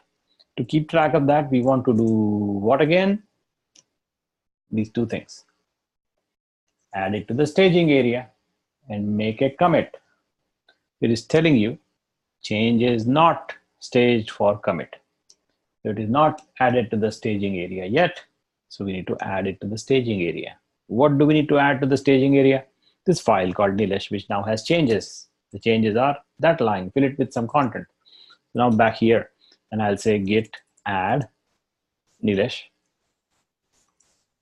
Or maybe I can say git add dot, and any of these are fine. When I say enter, you will see that the git status changes. What does it change to? Earlier, it was change it not staged for commit in that modified file called Nilesh, was red colored. Now changes are staged, changes to be committed, meaning it is already on the staging area and it is ready to be committed. The file is modified in green color this time. These coloring schemes can vary, but the language itself we need to pay attention to as to what we have done is git add on the recent change that I did here. And so now what I want to do is to make sure that I commit. So when I commit this change, I need to pass a message and I should describe what did I do. So I'll say I filled it up, or something more elaborate, like I wrote something in the file called Nilesh, like that. And that's my commit message. It's a short English language sentence describing my changes that I did to the file in that folder, and I want Git to keep track of it. So I'll say, okay, do it. So now we'll say git status, and it shows you that it is still on that head, EBF5. So if you go look at the file itself, you have to pay attention to what I'm saying now. I think I'll describe another idea right now. So let me just pay attention to this concept that I am about to describe. Let's go be very careful in understanding. We began with an empty folder. We initialized our Git repository. We created a folder here. And in there, I created a file. This file was empty. Then I did a git add and a git commit, and that gave me a hash. This was the hash. Then I went ahead and actually captured another state of the folder. This time I filled up the file with some content. And then I have also committed this change. Now what I don't see is a entry in the log. Oh, sorry, the log shows, but this head pointer is still at the old one, the E5B, whatever that number was. But I have a new number here. So what I'm telling you is that that new number is visible in the log. You can see that number 8626A79 is the number that corresponds to the second change that I captured and is stored in that hash as opposed to this hash. Now what you can do is to traverse between these 2 points comfortably. traverse between one to the other. And you can do that by simply using git command to git checkout head. You can see that head is currently pointing to 8626. So when you do that, you have your git status showing that you are now on the head. Or when you can say git checkout and then that number E5, it will go to the older state of the folder, which is empty, Nilesh. And now you see that the Nilesh folder is actually, Nilesh file is actually empty because I am here. I can again move to the other location by going to git checkout, and then I want to go to 8626 A79. So I'll check that out. As soon as I run enter, you will see that the file Nilesh in Atom Editor will fill up with the content that I had to begin with. So right now this file is empty. As soon as I press the git checkout number followed by enter, the file Nilesh will have the content that was there that I filled it up with at the time that this was captured. This commit hash was captured. So I'm going to press enter right now. And I see that the Nilesh file comes back with some content. So that's what you're looking at. Now you're looking at this file as opposed to this empty file. You can always go back to this destination if you like. Let's go there.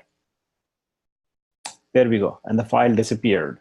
And there we go. The file content came back and disappeared and comes back. You see what's going on. We are transitioning like this, like jumping from here to there and there to here. And again, and again. That's what we just did on these git commands by checking out this, checking out that, checking out something else. We can just randomly transition now the state of our folder from one to the other.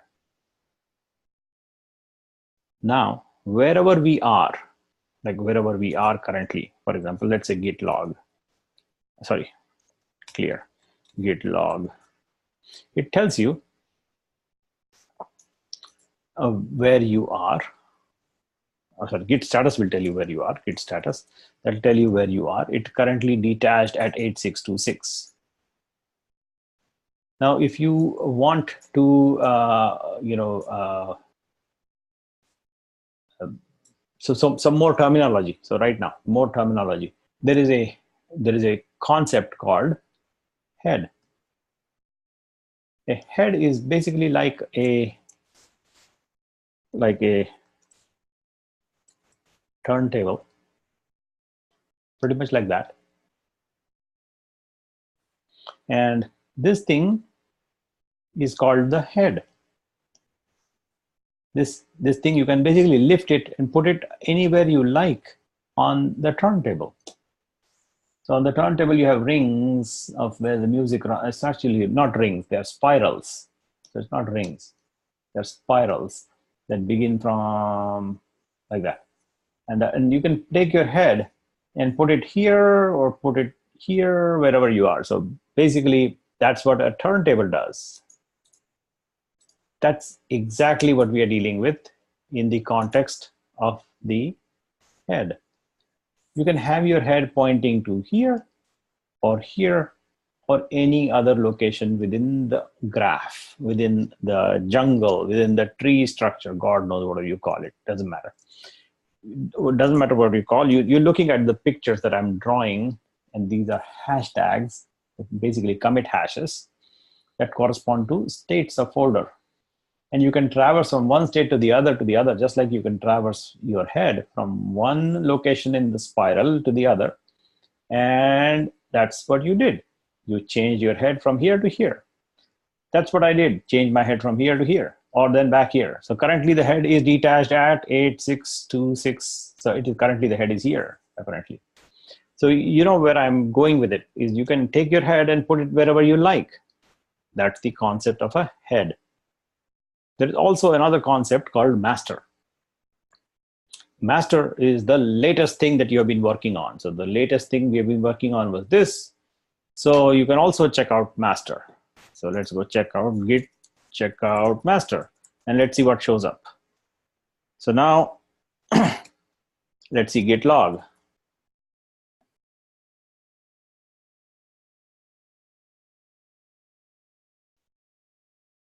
Hold on. I think I must have made a mistake.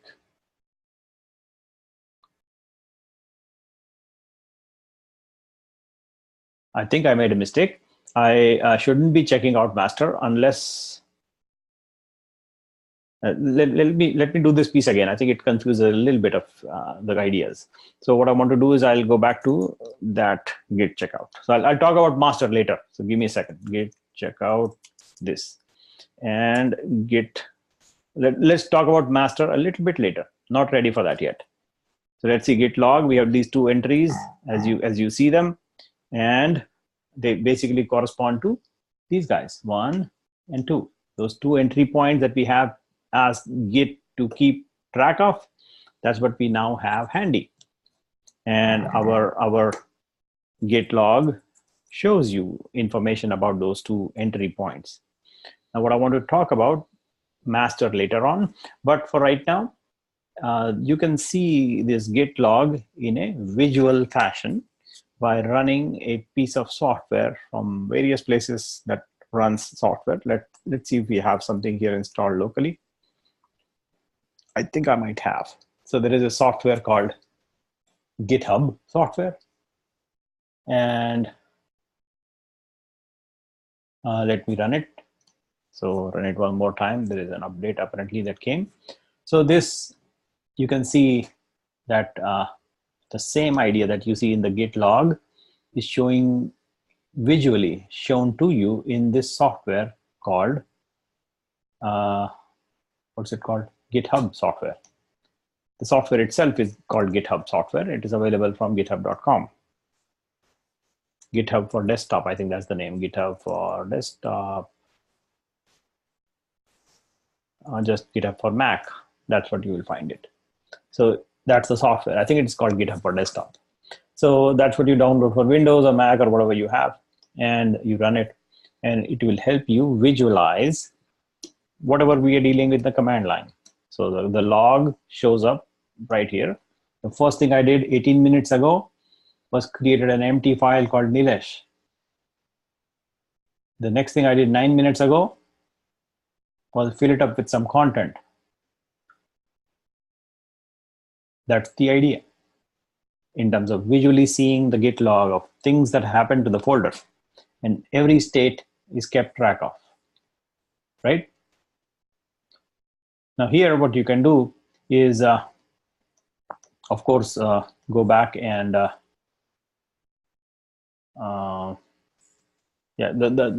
next idea.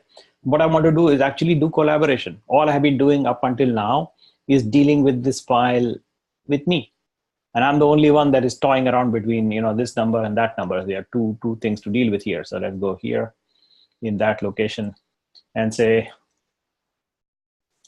git check out that number. So I'm playing around like that. And I see git log. And maybe there is one more change I will just do for fun.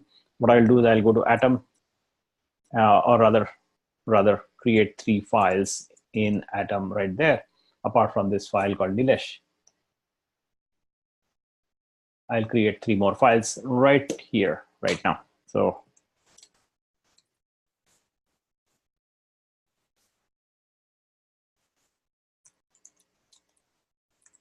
like that. So now I have 3 files showing up in addition to Nilesh file.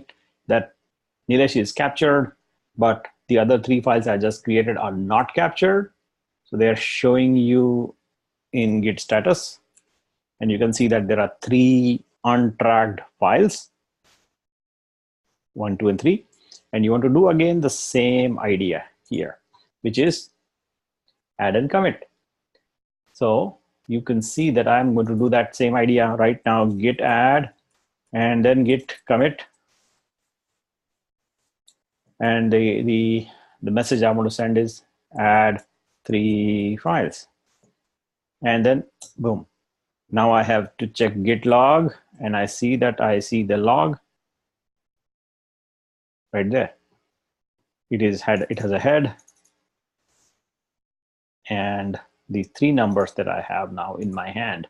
You can see that same thing visually, and I have just now added 3 new files. Each of them are empty right now, right?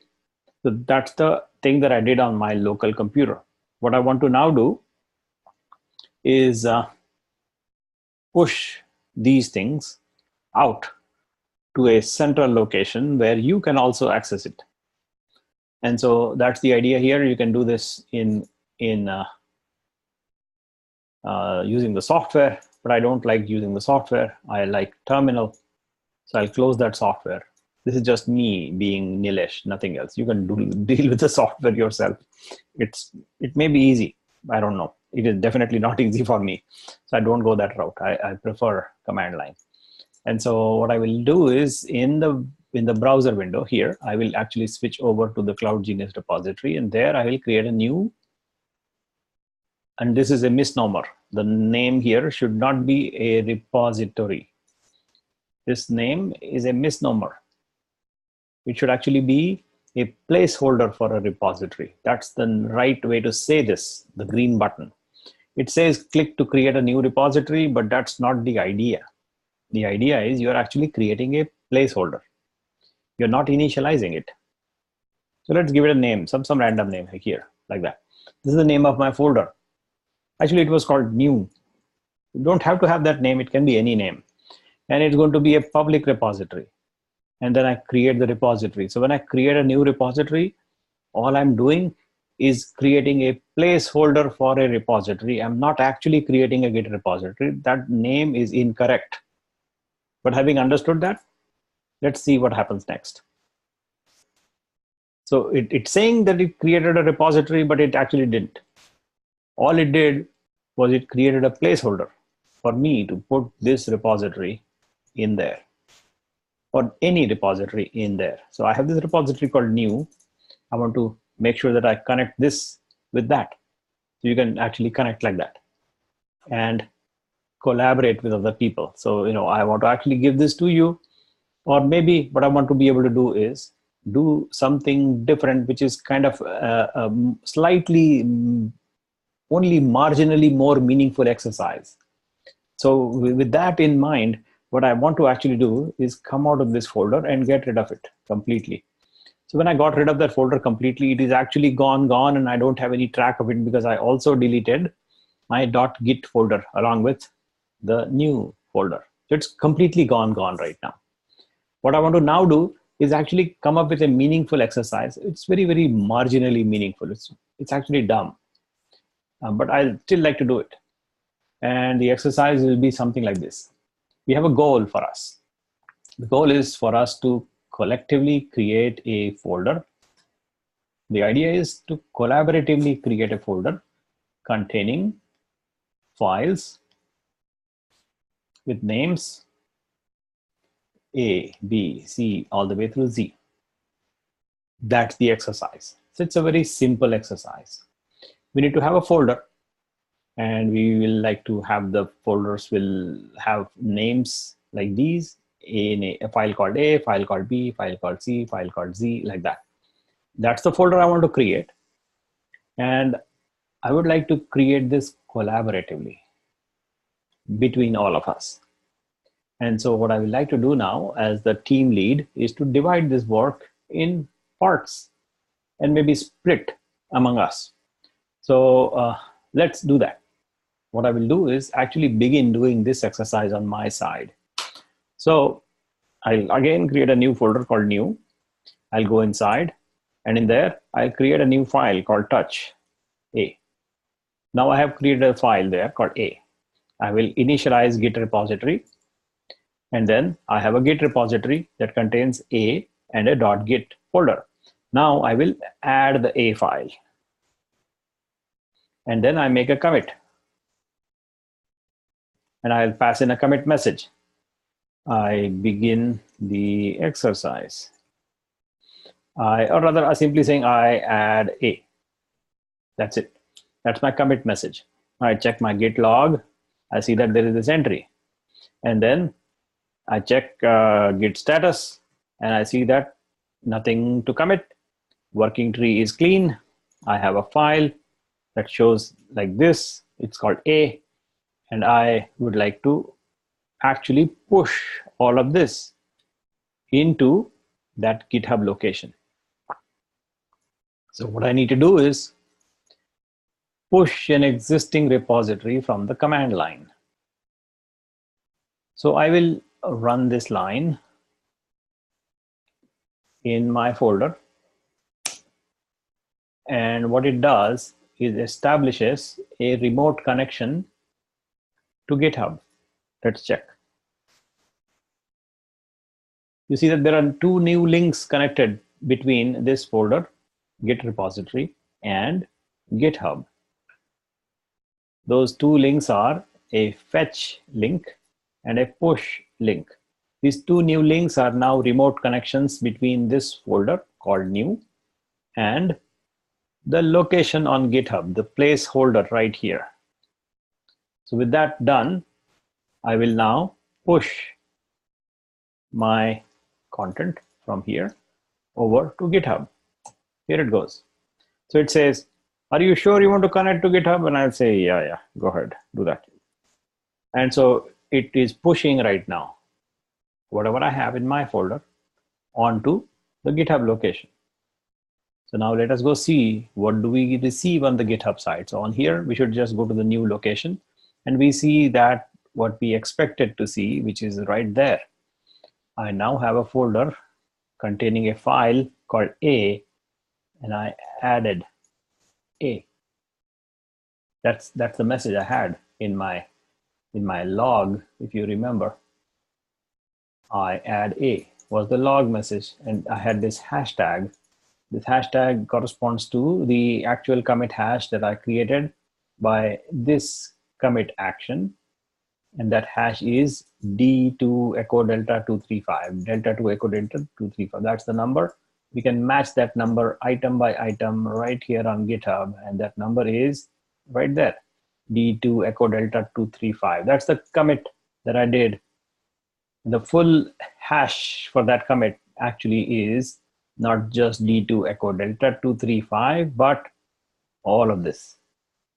It is a globally unique identifier, GUID, that uniquely identifies this commit that I made when I changed one file called A, which contains nothing, as an empty file into my folder called new. And that is now available in a Git repository in not only my desktop here, but also on GitHub. So what I can do is actually give you a link to this. And so you can go there and make changes to the Git repository just as we go. And by the way, don't, in this first exercise, what we're doing with Git, don't bother with the command line. I'll tell you a way to deal with this without using command line, without using any software, just using the GitHub website. We'll do it that way, just using GitHub website. So you are on this page probably by now, and I'm assuming that you now have a login name and a password, which means you can jump to this location and you can possibly see this page on your side. And you should see that you have a way to modify, make changes and things of that nature. And once you tell me that you are correctly logged in, I will then describe another concept, which is what we will be. You logged in? Okay. So now we are looking at GitHub website and we are logged in, and I will like to talk about a new concept. The concept is the idea of what is called forking. That's what we'll talk about and do, by the way. So what we are really going to do is, as you know, I began with an empty project.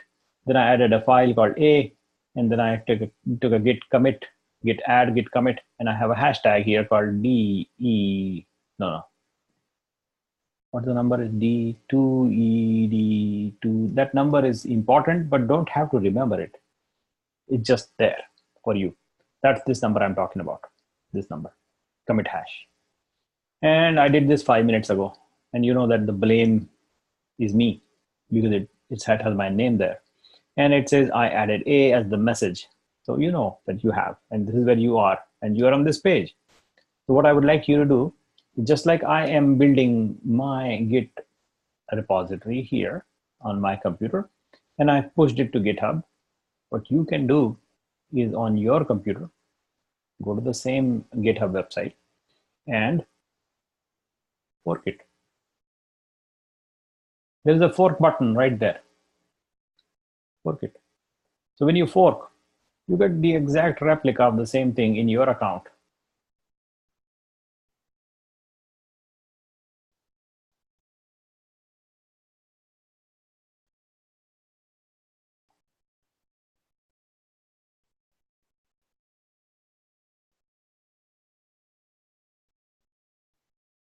You get the replica of the same thing when you fork.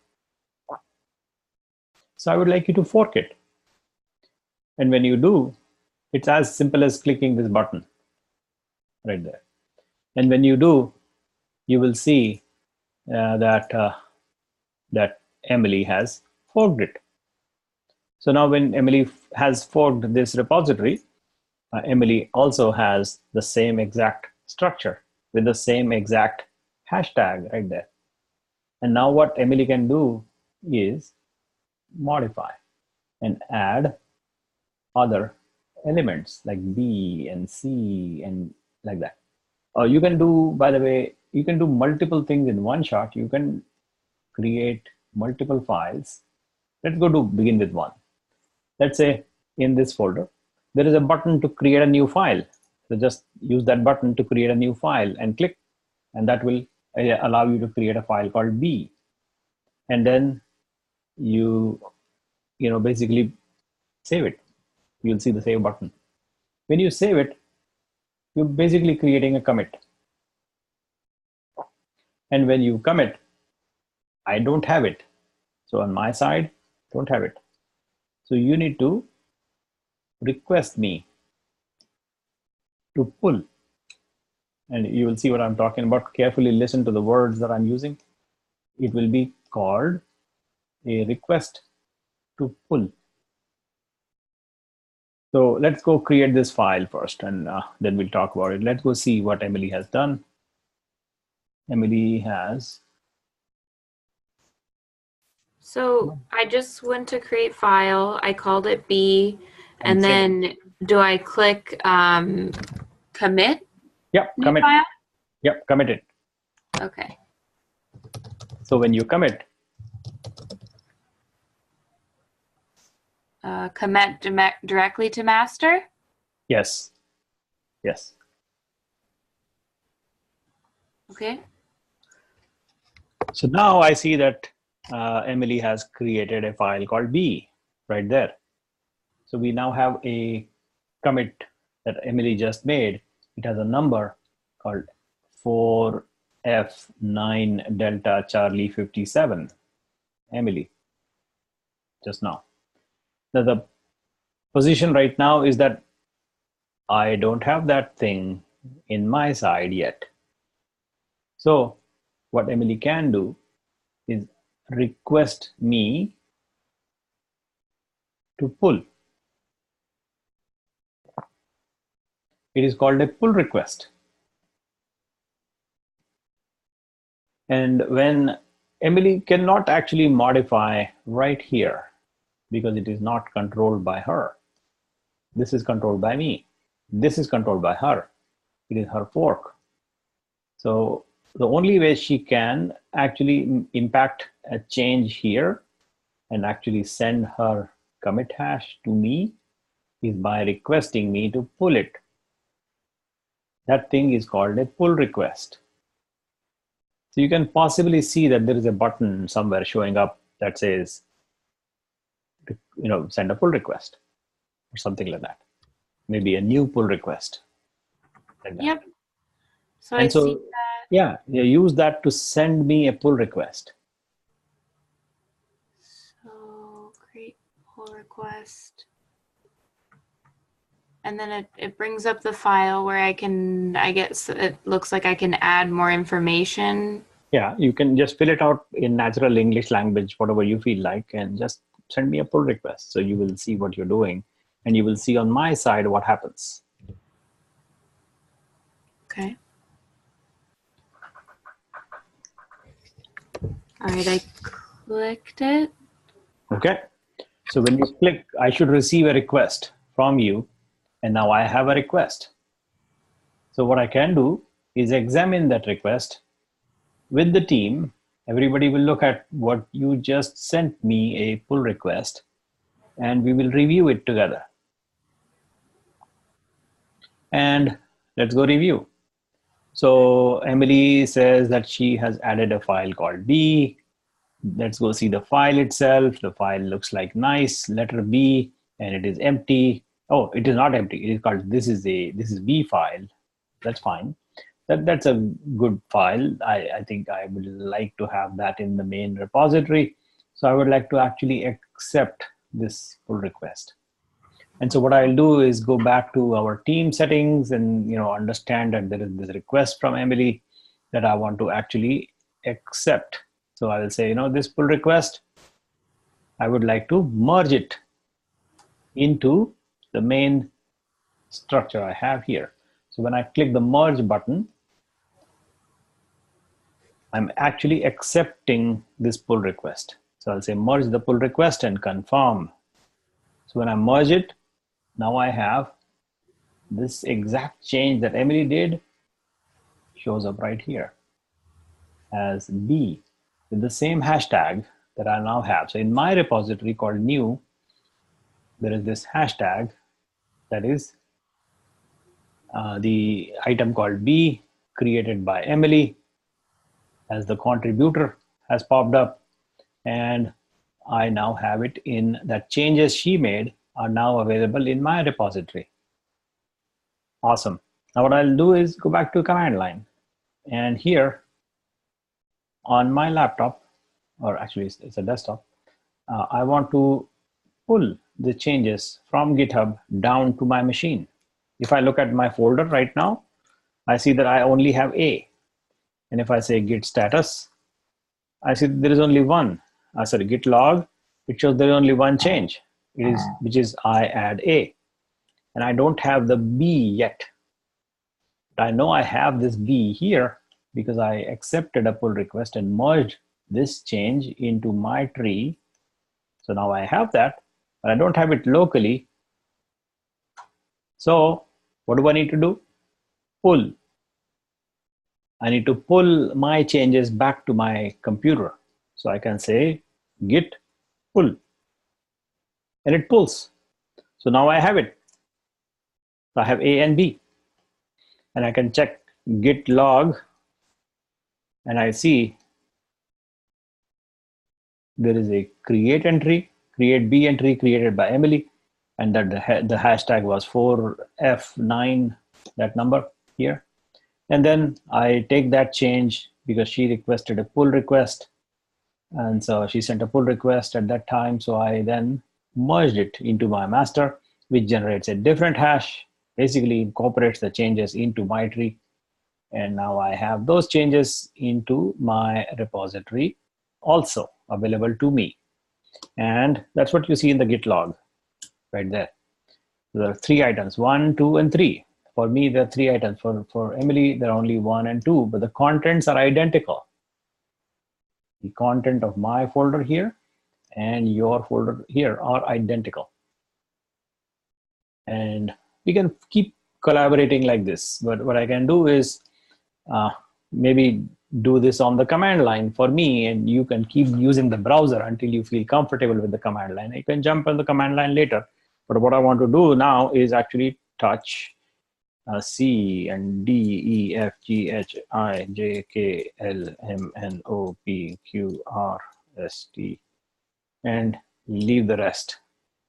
Let's see what happens. And we have git add and then git commit. I add lots of files, and then I add them all. So git log shows me that I add lots of files, and then I git push. So when I push, these changes will go to my Git repository. There they are, going to my Git repository in GitHub. And now I have it, and they show up. You can now also, on your side, pull them.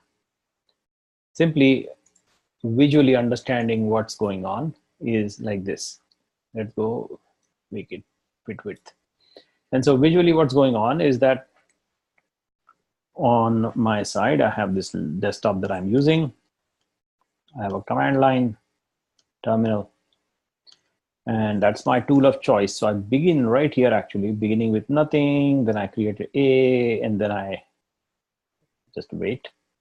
And then I, git add, git commit, and then I connect a remote. A remote connection I establish with GitHub. GitHub being a source where I can also dump the replica of whatever I have here. So I establish a remote connection to this location, and then I create a placeholder here first. Placeholder. And that placeholder is called whatever you see in the chat link, the HTTP link in chat that I have, the last one. And that placeholder, then I take this content and I push. When I push, this becomes available there. When I push.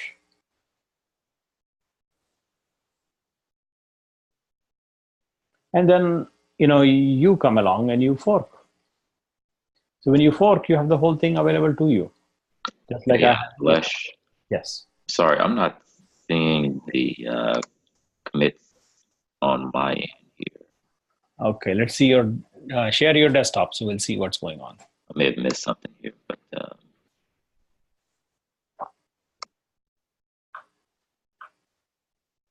so please share your desktop. Okay.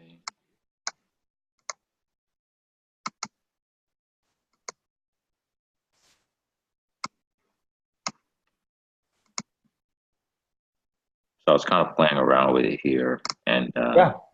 So you have the new folder there, right? Right. Right. Now you have created this C thing here. Yes. Mm-hmm. Right. And what you need to do is actually modify it because it can cause a conflict. So we can do two ways. Since I already have created a C file right there. Oh. Okay. So I left out some portions, like after T, there are space, at UVW, the not yet created. I left that for you, but the C is already done. So with that understood, there are two ways to handle this. One way is to actually cause trouble and actually cause conflict. And this C, you can create a pull request and thereby creating trouble.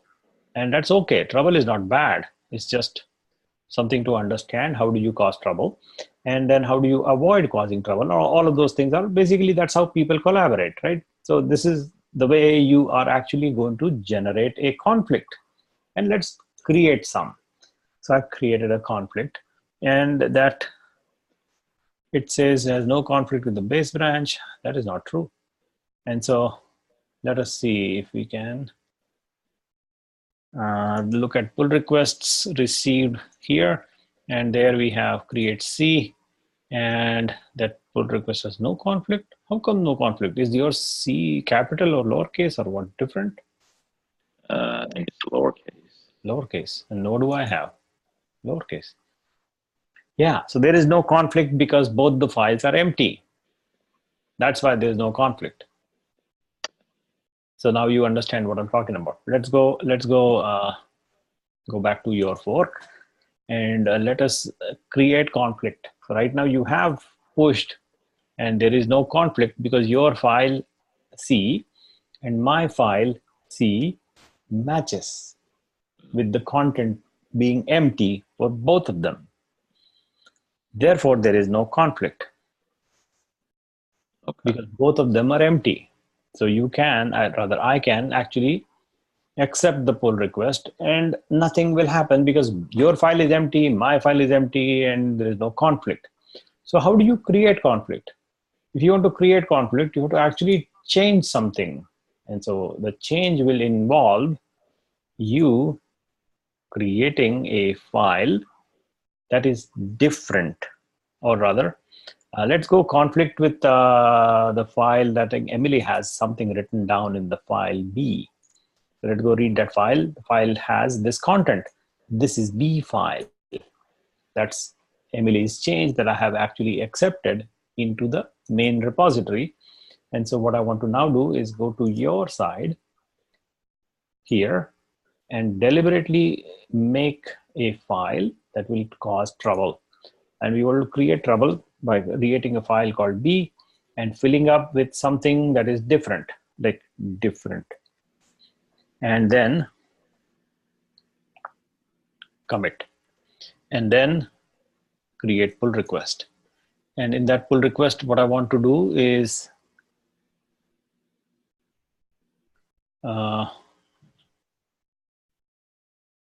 this is different thing I want to send.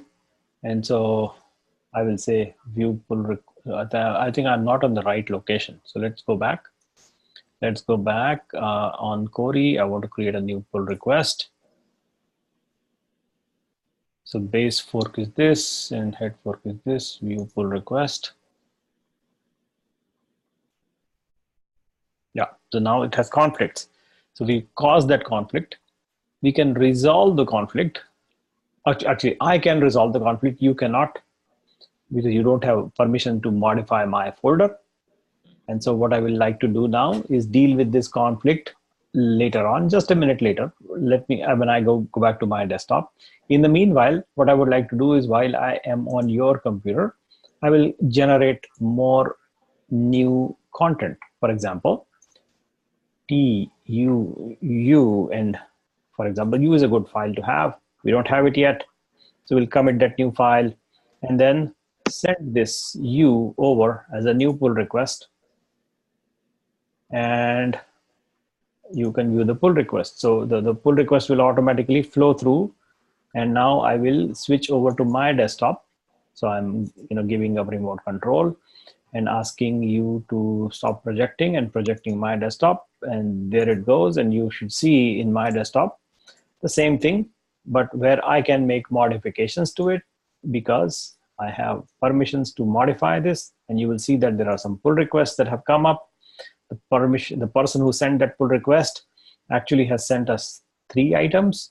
One of them is the file called C, which has identical content. So the old and new match, both of them are empty, so no conflict there. U is a new item, which is a new item that I would like to have because that's the project goal that we want to have. So A, B, C, D all the way through Z. So this is U. It's a good item to have. But then there is this third item called V, which is actually causing a little conflict. And we can see that this branch has conflict that must be resolved. So how do you resolve? The conflicting files are B. So we get together in a team meeting and we attempt to resolve conflict. And how do you resolve conflict in a team setting? By talking to people. That's the only way I know of resolving conflict. And so that's exactly what we'll do, is we'll say, you know what? Here is one file that says different. And the other file that says, this is the B file. So what should we keep? That's what needs to be discussed in a team setting. When people get together and they find out what needs to go in that file. And that's a team discussion. And so that's what we are doing right now. So a conflict doesn't mean that you cannot change or you cannot be different. It just means that there is something different. So there's one way to do it, there's other way to do it. So then we debate which is the right way to do it, which is the right way for the customer to have it. Is it this or that? Is it line number 4 or is it line number 2? What's the right answer? That's what we conclude in a team setting. And then we'll decide, you know what, the right answer is to just leave it empty. And then we'll go back at the bottom and say, you know what, we understand this. We'll have to resolve the conflict, and we'll actually go and modify that file. And so we will, where is that? We'll delete these changes and mark as resolved and commit the merge. So now I have merged all these changes into my main location, which means the conflict was resolved. And now I look at my new folder. I have the B file, which contains, this is the B file. I have hold on, there are still pull requests pending. Create C. I haven't actually merged the pull request, so we have to merge it first. And then we confirm the merge. And then we go back to our new folder. Then we look at our B file, and we see that the B file is now empty. Then we go back to look at our C file, which is a file called C, which I think Corey created. Then we have this file called U that Corey created, which is empty. And so that's how you resolve a conflict in real life, just like you do in Git, just like by talking to people, and then you figure out what's the right answer for B. And then we put that, and then we have this folder growing slowly towards completion.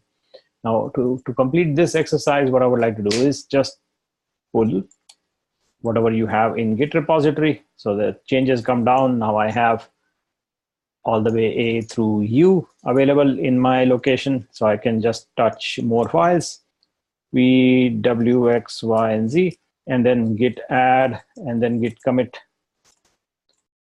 Yay, we are done. And then, the exclamation is not accepted. So remove the exclamation and just go with EA, and then git push. And now the project is done. And it should show up all complete right here, A through Z, all the files available. That's a silly, trivially simple example exercise we just did, but we did it collaboratively among 3 people in this example. Now, take a moment to think through what we just did, because this is going to be how you will be using Git going forward. And we'll use quite a bit Git in terms of how much you want to use. Git is something that is tremendously useful for collaboration, for creation of projects, documents, software, code, anything, anything you want to store, you can use Git, and it will keep track of your changes, like I discussed early on here. Like what we just did was, Corey comes along, he also forks it, and he's sending changes in terms of pull requests and, like that. And I'm accepting them in here, and then I'm pulling it down to my computer. And you can also pull it down to your computer from here or from here. And they will all be in synchronization with each other. And that's how you collaboratively create content or stuff or software or whatever you want. Call it whatever you like. But that's the mechanics of using Git software. Questions? So when we were doing the conflict resolution on the GitHub site, how would you do that from the command line, or is that something you have to do? You can very easily do that, like this. On the command line, you see that there is a file called B, for example, right? So you just remove the comments there and just say delete everything and say, save. Then the edits get resolved. So it would have come up when you went into VI, it would have come up with like the same thing that we had seen on the site before, where it was like the 2 conflicting. Yes, exactly. Let's just create one more conflict. Why don't we just create one more conflict and send a pull request? You will see that. You can of course do these things in the command line, just like we did here. And so this different was deleted. The red color shows different was deleted, and that's what happened when I removed the word different and kept the original language in there. And so that's what you will see in command line also. It is easier to do it on the web browser, no doubt about it. Command line is not the easiest. It's just that I like it, but that doesn't mean that it's the best. It's just all it means is that I like the command line way, but that doesn't mean anything. It's just my preference. okay, there is a change in B apparently. So we can say git add. I made the change in B because I apparently deleted the content of B. So git add and git commit. And so we can then push this change to GitHub. And now you will see that this B will be different. And now B is different. And so B edited is empty, like that. You can, of course, keep iterating like that. And what the beauty that you're looking at essentially is this. So visually, you can see that all these changes get tracked right here in a log. So I add A, Emily adds B, Corey adds C, I merge, add lots of files, creates B. This is a conflict creation, he adds different. And then I see that Corey adds U, and then I see the conflict, and then I remove the different, and then I merge it. And I also remove this line. This is B file, and then I say yay, finish up the project, and then I edit B, and then like that. That whole history is kept track of in your Git repository. Anytime you want to go back to a point where you have, just the point where we had only B, you can just go there and say revert to this commit, and what you will now see. So hold on, no, cancel. Don't do it visually. I don't like to do it visually because I make mistakes because I'm not used to these things. So I'll go back. Git status. Apparently, yeah. The software did something to my Git repository. I need to revert that. So I'll say git reset hard. And there we are, back to business, git log, nice. That's the log I see. Now I will like to, just like in the git log that you see here visually, I'll also go back to the changes that I did. So visual back again, GitHub dot. You see the change history here, and I can traverse to any of these points. So if I want to go back in time in history, on that number, git F9, whatever the hash number is, I'll copy that hash and then see if I can get to that commit hash by looking at what I have in my new folder. I see all these files. On the Atom editor, I see these files showing up in the Atom editor right there. And it contains all these files, A through Z, like that. And what I would like to do is go back in time when there was only A and B, like that. So go back in that hash for F9. That's what I want to go to. So how do I go there? Simply say git checkout. And there we have it. Boom, disappears. And all I have is two files, A and B. Now, how do I go back to what I was working at the very latest? I can go back to history and go back to the master, which I was working with 3 minutes ago, like all the work that we had done together. That one is called master, and it brings back all the content. So you can again check out that particular commit hash, and it goes you to a point, takes you to a point called A and B only, just two files. And you can, of course, revert back to the master, and it brings back all the files. You can go to this point in time, let's say 2479, whatever that was. So let's go to git log, and you can see this 2479 number where Corey creates this B. And so you can say git checkout that number, and you are suddenly changing your state to A, B, and C. Only 3 files show up in Atom as well as in the Finder window. And you can, of course, check out master, which will give you the latest work we all did together. And there it brings up all the files back. So you are traversing on a Git commit tree, pretty much by checking out any point in time, traversing from A to B to Z to whatever you want, doesn't matter. Further questions?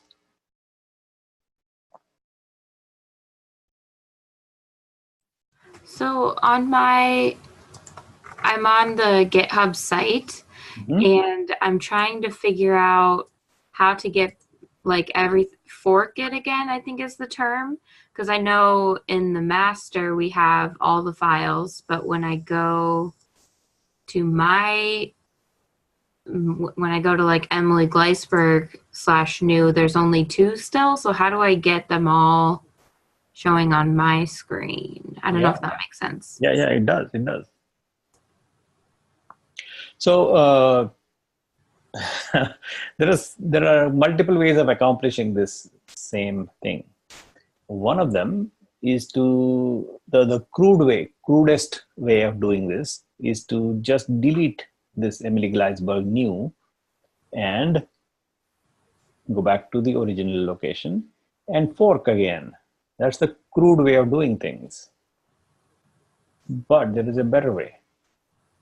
The better way is to actually pull. And this time you have to change the source and destination. You see, the base was Cloud Genius, and the head you are currently with Emily. You want to change these guys from Cloud Genius to Emily. And then, hold on. That's the problem. You can also compare across forks. I want to go this to Cloud Genius and then create a pull request the reverse way. You see what I'm doing? The reverse direction pull. So I'm basically from you asking to pull more from that location. So let's go see what's going to happen. The base is that where it's your location, and I am suggesting that you please pull from me. And so that's the pull request I am sending to you. That's one way to do that. You can also do the similar thing on your own side without having me do these things, for which I need to take a look at your desktop.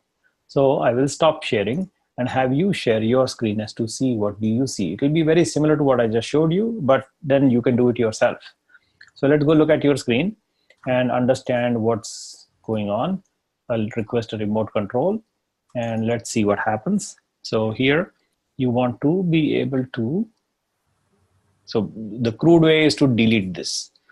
It's not bad, it's just crude, like brute force. So you can go back and delete your delete repository and then pull again. That's not what I would like you to do. So let's go figure out the browser way of handling this. And there should be a place to pull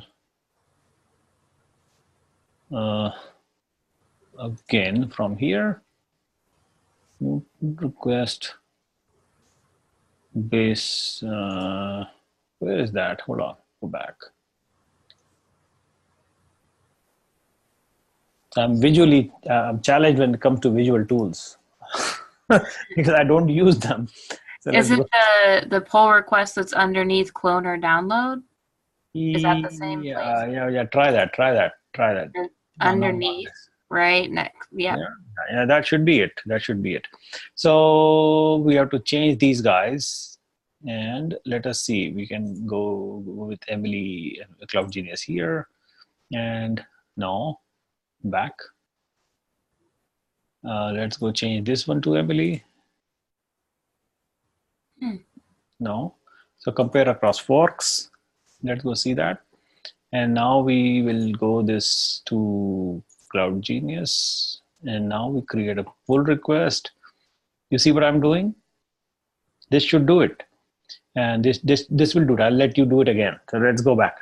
So what we are doing is go to your location, hit this button, then compare across forks, like that.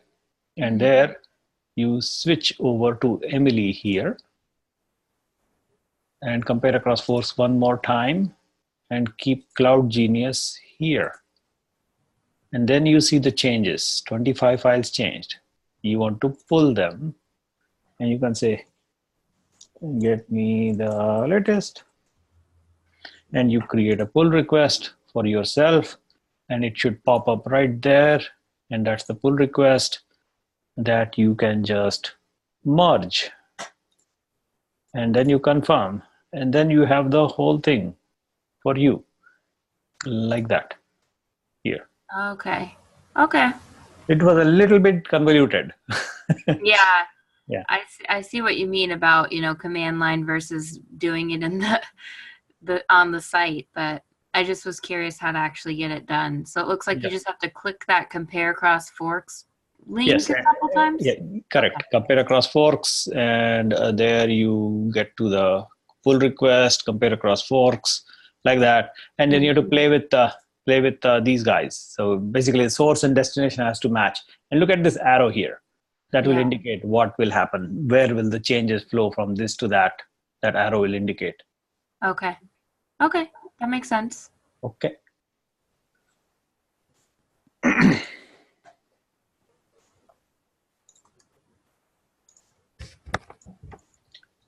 So now your repository is also matching what I have, and that is how you collaborate. So we can, by the way, GitLab is slightly different, but concepts are the same.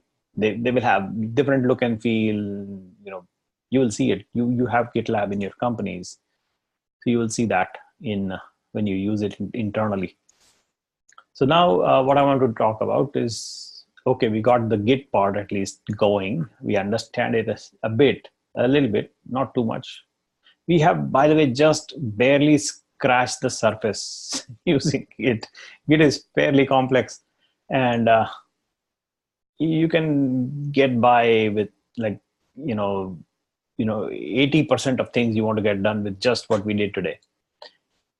Finer details you will learn over time. I don't expect, even I don't know all of Git. It's so complex. Nobody knows except maybe Linus Torvalds himself. But that is also disputed because there are comments of people advising Linus Torvalds how to use Git. I'm not kidding. It is there where GitHub employees are guiding Linus how to use Git. And that is hilarious. He's the creator and people are advising him how to use it.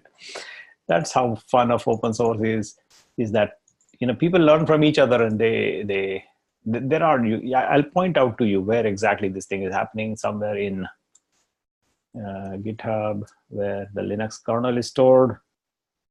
So I think GitHub command line, Linux itself is stored in this location. Somewhere in that one of those pull requests, you will find that other people are advising this guy how to use Git, and that is hilarious to say the least. But that's open source, so that's fun. By the way, this is where the source code of Linux is, the kernel source code. And the Git source code should also be here. And this is, where is Git source code? Maybe it's not here. Maybe it is stored separately. Yeah, it's right there on GitHub, Git. GitHub.com, Git. It's a mirror. It's not the original location. It's a publish-only repository, and the actual location is probably somewhere else. Probably here. That's where the source are stored, in this location, and on this location. That's the one we just talked about.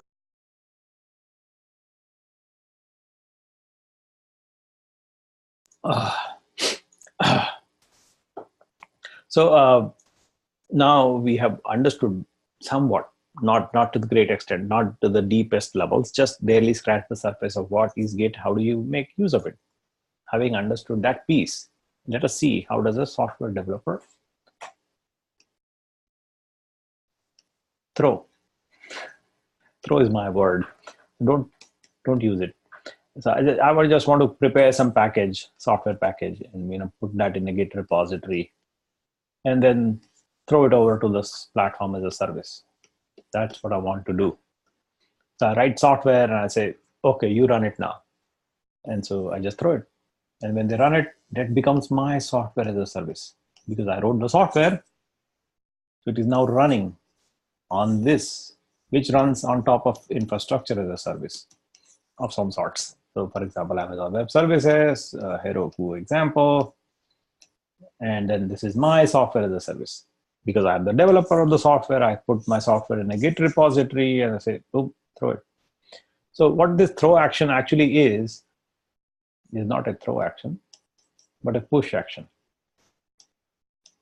I need to push my Git repository containing my software over to the platform as a service, and then I'm done. That's the core idea behind using a platform as a service. Is I need to wrap or package my application in a Git repository and push to this guy. And then they take over responsibility of running my software on their platform as a service, which becomes software as a service, my software as a service. It uses my software. So that's the concept.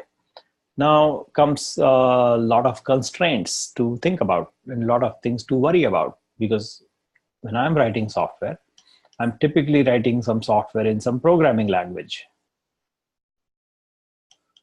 And then there are so many different programming languages, like you probably hundreds of them, maybe more. And so, I will write programming language in my choice. So most common programming languages available are listed on, you already know some of them, maybe many of them. But the challenge that we have is that programming language needs to be supported by these guys. If they don't support it, then I cannot use that platform. So that language has to be supported. And when I write software, I typically use ready-made software already written by other people.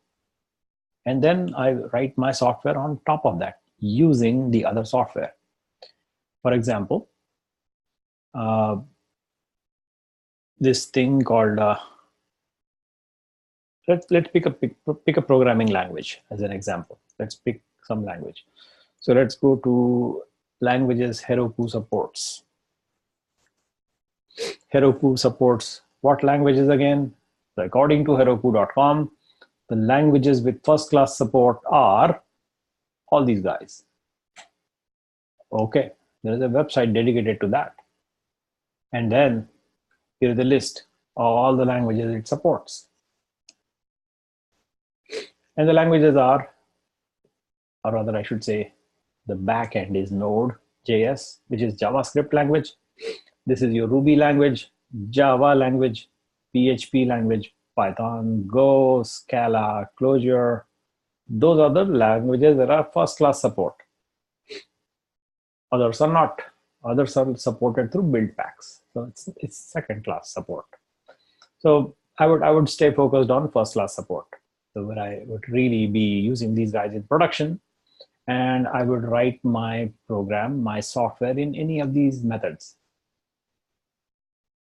So when I'm using, say, Ruby language, then I will not write every single thing on my own, but I will use some ready-made Ruby programs.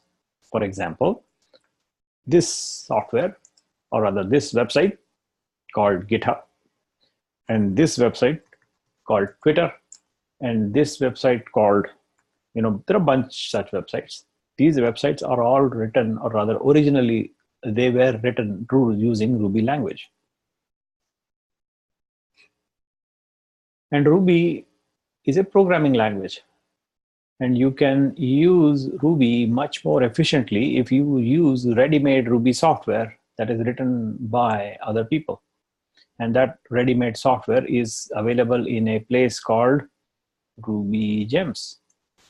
So ready-made pieces of, or rather ready-made gems of Ruby software available here in the Ruby Gems location. And one such famous gem is called Rails. And that is downloaded 145 million times. And that is the Rails gem. It's a Ruby software. This Rails thing is created by, Rails is created by a person in Chicago. His name is DHH. And that is this guy. And so he works in a company called 37 Signals. The new name of the company is Basecamp, and it is on this website. That's the company. It had an old name called 37 Signals. Apparently they changed the name to this, but whatever. So the people that wrote Basecamp software, which is also a software as a service, by the way, you can use it for free for 30 days if you like. But this software that Basecamp was written in using was open sourced by this gentleman I think multiple years ago. Probably, I don't know when, some long time ago. And that is this software that he open sourced. That is what is used in creating github.com, twitter.com, and bunch other hundreds of millions of sites are created using this ready-made software that this guy made. So when I write a program, I typically use somebody else's work already. So for example, Rails was a ready-made gem. Gem is basically you can hear me and see me okay. Some of you are away from us in different time zones and they're not able to join. Hey, I think you guys are playing a video or something, is it? Recordings. Others are here. Hey, are you playing a video or something? That is... or me playing a video or what? I'm not playing anything. Something started playing. Though. Something started playing. Let me just quit my browser. Check the first tab on your browser there. Okay, I closed everything. Okay. Apparently, I started playing for some reason. I started playing one of my videos, it seems. Didn't know why or didn't know how. And so, that's crazy. And so, what I was talking about? I was talking about, so writing software in Ruby language. You're typically not writing software alone, but you're building your applications on the shoulders of giants. Giants like this guy who created this software, which is available in the Ruby Gems website as a ready-made gem right there, that uses the Ruby programming language, that is used by GitHub, that is used by, or rather was used by Twitter, and used by Shopify, and sites that use Rails. You can see there are hundreds of millions of sites. There are 20 best sites built on Ruby on Rails. Basecamp is one of them, Scribd, Hulu, Crunchbase, SlideShare, GitHub, Funny or Die, Zendesk, GitHub, Yellow Pages, MedHelp. So long list, goes on and on. And these sites are much more easier to maintain and run, provided they are using, building on other people's work. So the way to say this is to stand on the shoulder of giants. Like if I want to use some operating system, I would use Linux. If I want to write some Ruby software, I would pretty much use Rails. That's almost the standard. I will use Rails gem and then write my software on top. So it simplifies my work. Because it's available in the open source and the license permits usage of that, I will gladly take it. And so that's the idea underneath using open source software and using ready-made applications that are going to help me in creating my application when I pick a language. So you pick your language of choice. You pick Python. There is a project called Django, which is almost as good as this. They're basically comparable. That will help you write applications using Python. And if you choose the language called Java, there is a framework called Spring framework available in Java programming language. So you pick your language of choice. There is something out there to help you in writing applications like that. And so when you are using these things to help you, you require them because that's a dependency.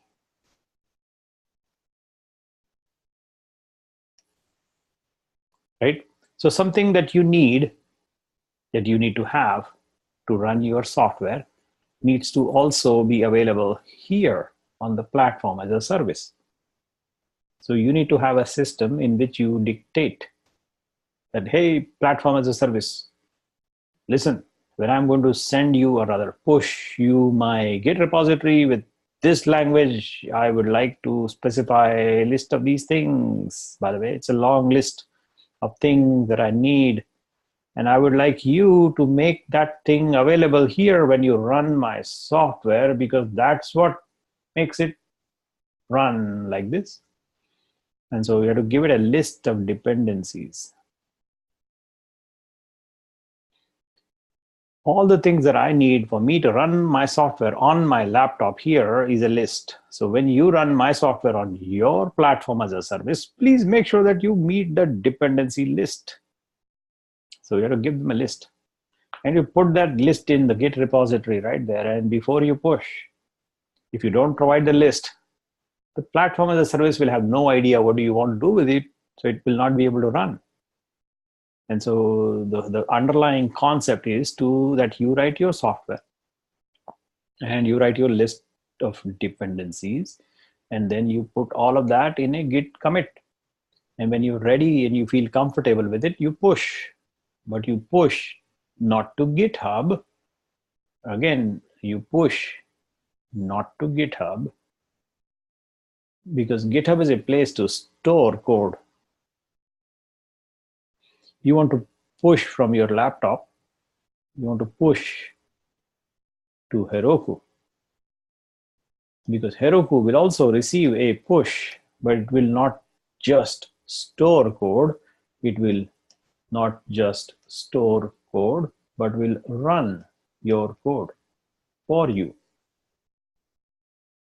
And so this is a push action that goes to GitHub. It will store the code. You saw it. You did it. You pushed the code to GitHub and you saw there. It shows up. It just sits there. It sits. It does not run. Does not run.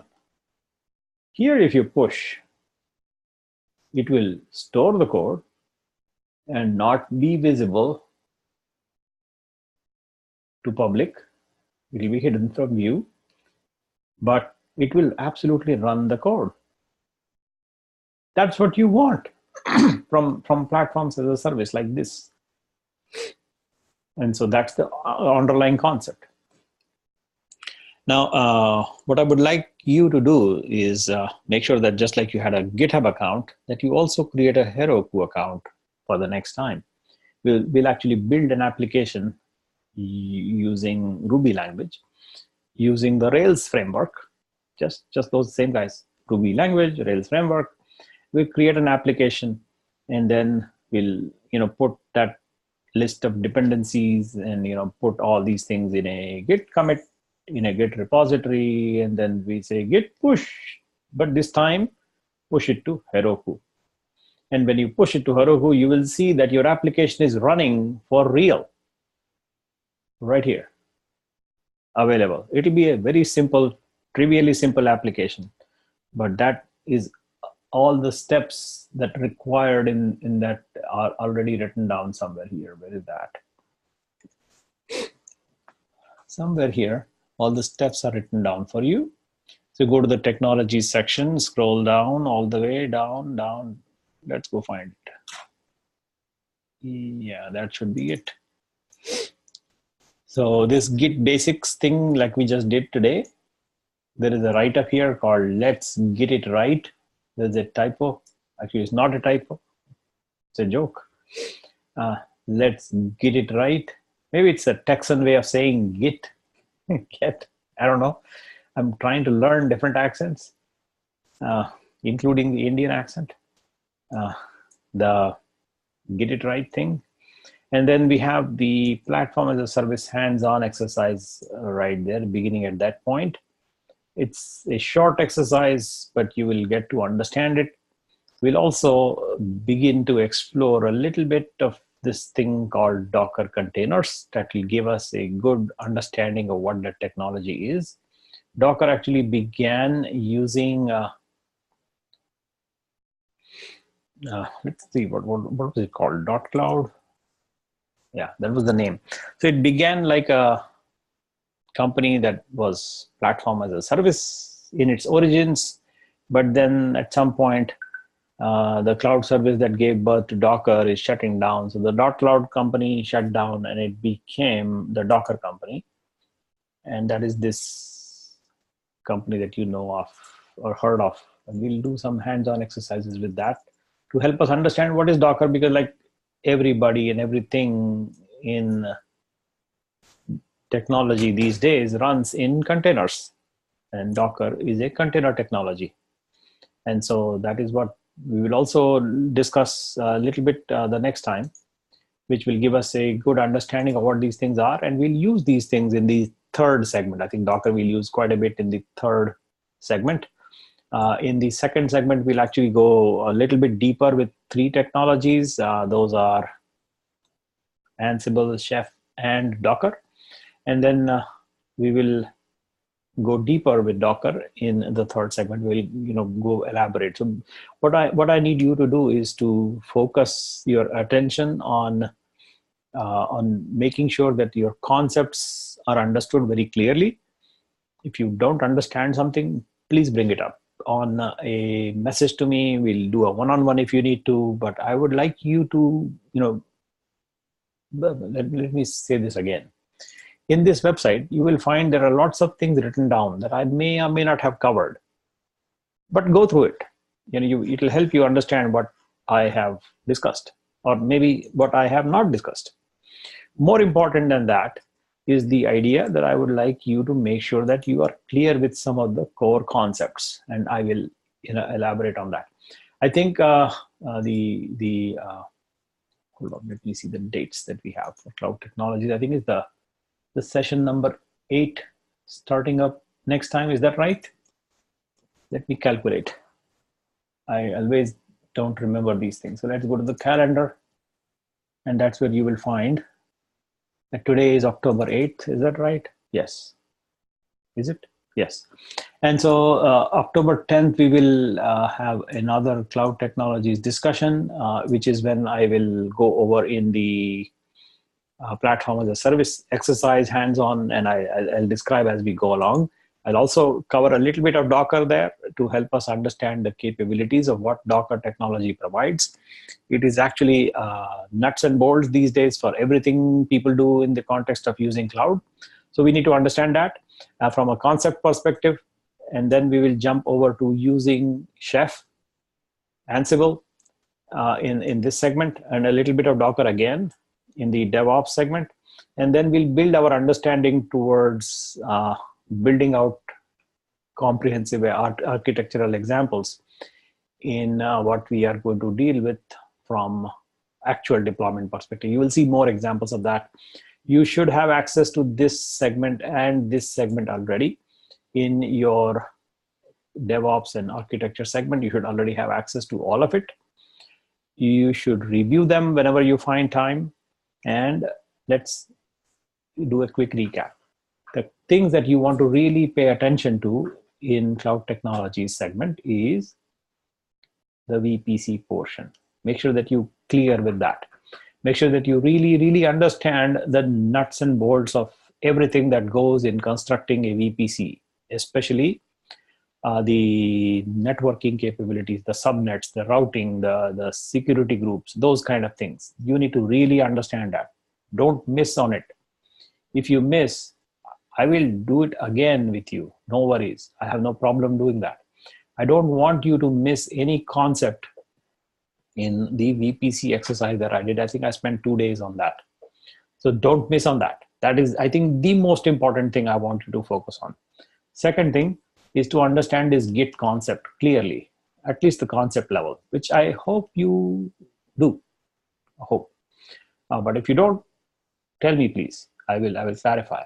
And the third thing is to understand the nuts and bolts that go into construction of infrastructure as a service, which is compute devices, storage ideas, and network ideas.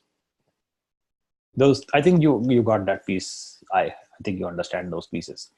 You also understand this, but don't miss on this piece. If you miss here, nothing will make sense. Like absolutely nothing. When you go out in the real world, you will not understand what's going on, and that is not what I want. I want you to make sure that you really understand virtual private clouds, because once you get that idea, then you can apply that to any other type of cloud setup. You will know what's working, why it is working, what's not working, and why it is not working, because that's the nuts and bolts of it. If you don't get that piece, you will have a hard time. And I don't want you to have a hard time. So I want you to really understand. And with that, what I would like to actually ask you is a homework. The homework goes like this. It's very simple to do, is to show me that so here is the homework. You are here. This is you in your home. And what I would like you to do is go create a VPC, create a public subnet, very simple, create a private subnet, create a NAT device here, create a jump box here, create a machine here. And this is your private subnet. This is your public subnet. I would like you to, basically connect from your laptop all the way, go through the